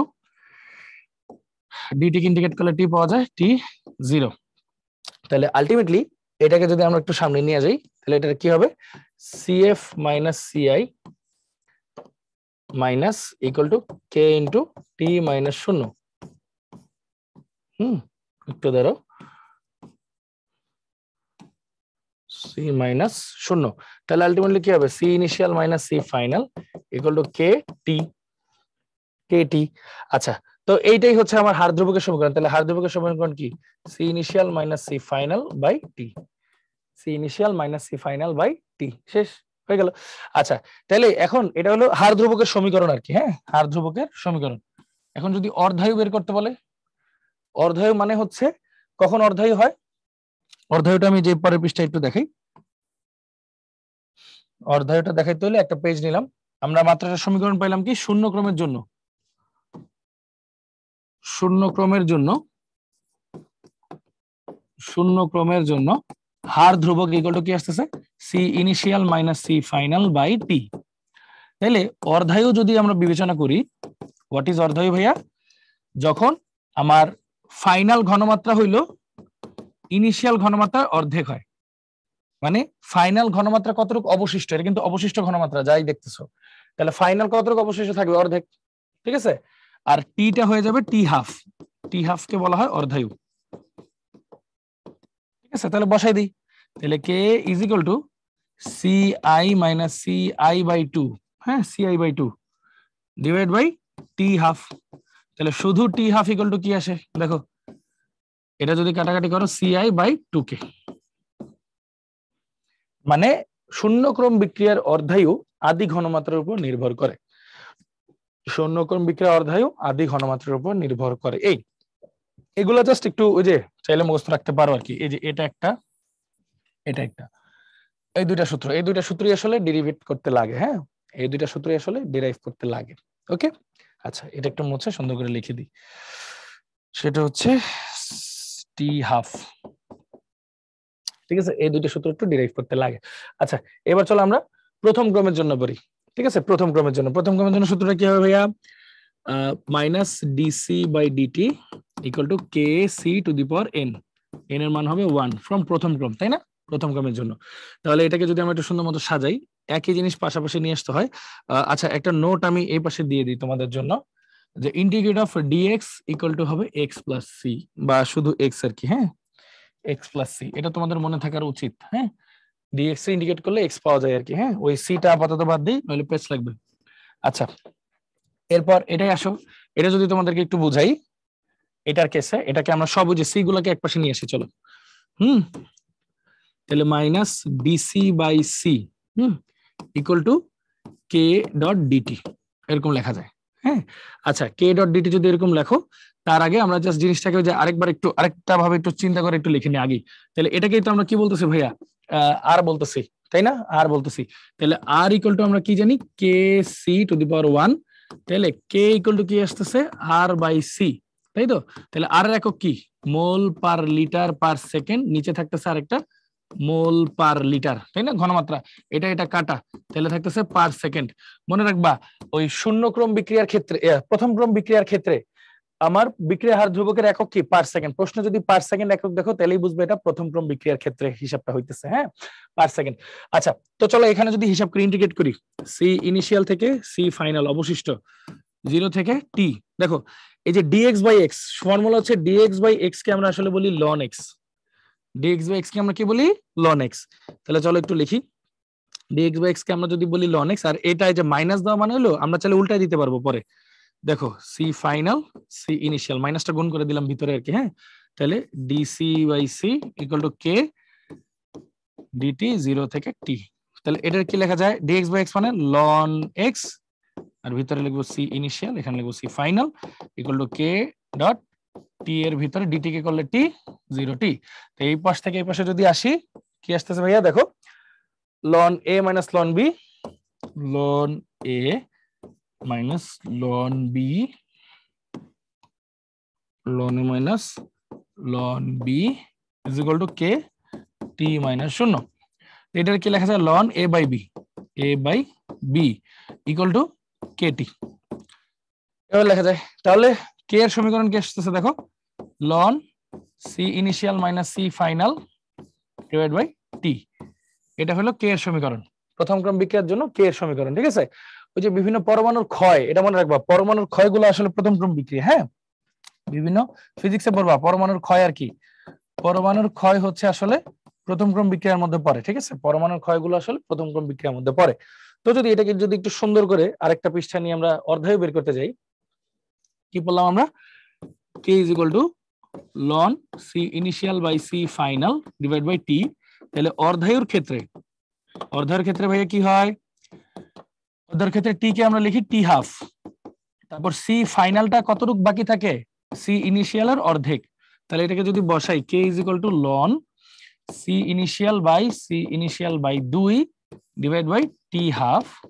তাহলে সুতরাং শুধু টি হাফ কি থাকতেছে ভাইয়া, দেখো তো, কে এটা নিচে চলে যাবে, লন লনের মতো থাকবে, সিআই কাটা, তাহলে থাকবে লন 2, বা এটাকে আবার লেখা যায় 0.693। লন টুর একটা ভ্যালু মুখস্থ রাখবো, লন টুর ভ্যালু 0.693 বাই কে। তাহলে দেখো আমরা কিন্তু সমীকরণ পেয়ে গেছি, সমীকরণ পেয়ে গেছি। তাহলে দেখো, প্রথম ক্রম বিক্রিয়ার অর্ধায়ু কিন্তু আদি ঘনমাত্রার উপর ডিপেন্ড করে না, এখানে কোনো আদি ঘনমাত্রা আছে নাই। প্রথম ক্রম বিক্রিয়ার অর্ধায়ু শুধুমাত্র বিক্রিয়ার হার ধ্রুবকের উপর ডিপেন্ড করে। ঠিক আছে, সিম্পল। তাহলে দুইটা জিনিস পাইলাম। তাহলে যদি আমি একটা পেজ নিয়ে তোমাদের কয়েকটা জিনিস লিখে দিই। হ্যাঁ, প্রথম ক্রম বিক্রিয়া, তাহলে এন এর ভ্যালু 1। আচ্ছা, আগে শূন্য ক্রমটা দেখাই, দাঁড়াও, শূন্য ক্রমটা আগে দেখাই। শূন্য ক্রম বিক্রিয়া, এন এর value 0, R equal to K C N. হ্যাঁ, তাহলে কে এর একক, এটাতে কি আসতেছে, R equal to K C to the power 0, মানে আর ইকুয়াল টু কে। তাহলে কে এর একক আসতেছে, আর একক কি, মোল পার লিটার পার সেকেন্ড। ঠিক আছে, আর যেহেতু বিক্রিয়ার হার ধ্রুবক, মোল পার লিটার পার সেকেন্ড কে এর একক।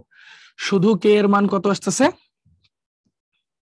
দেখো, শুধু কে এর মান আমরা পড়ছিলাম C initial minus C final by T, C initial minus C final by T, C initial minus C final by T.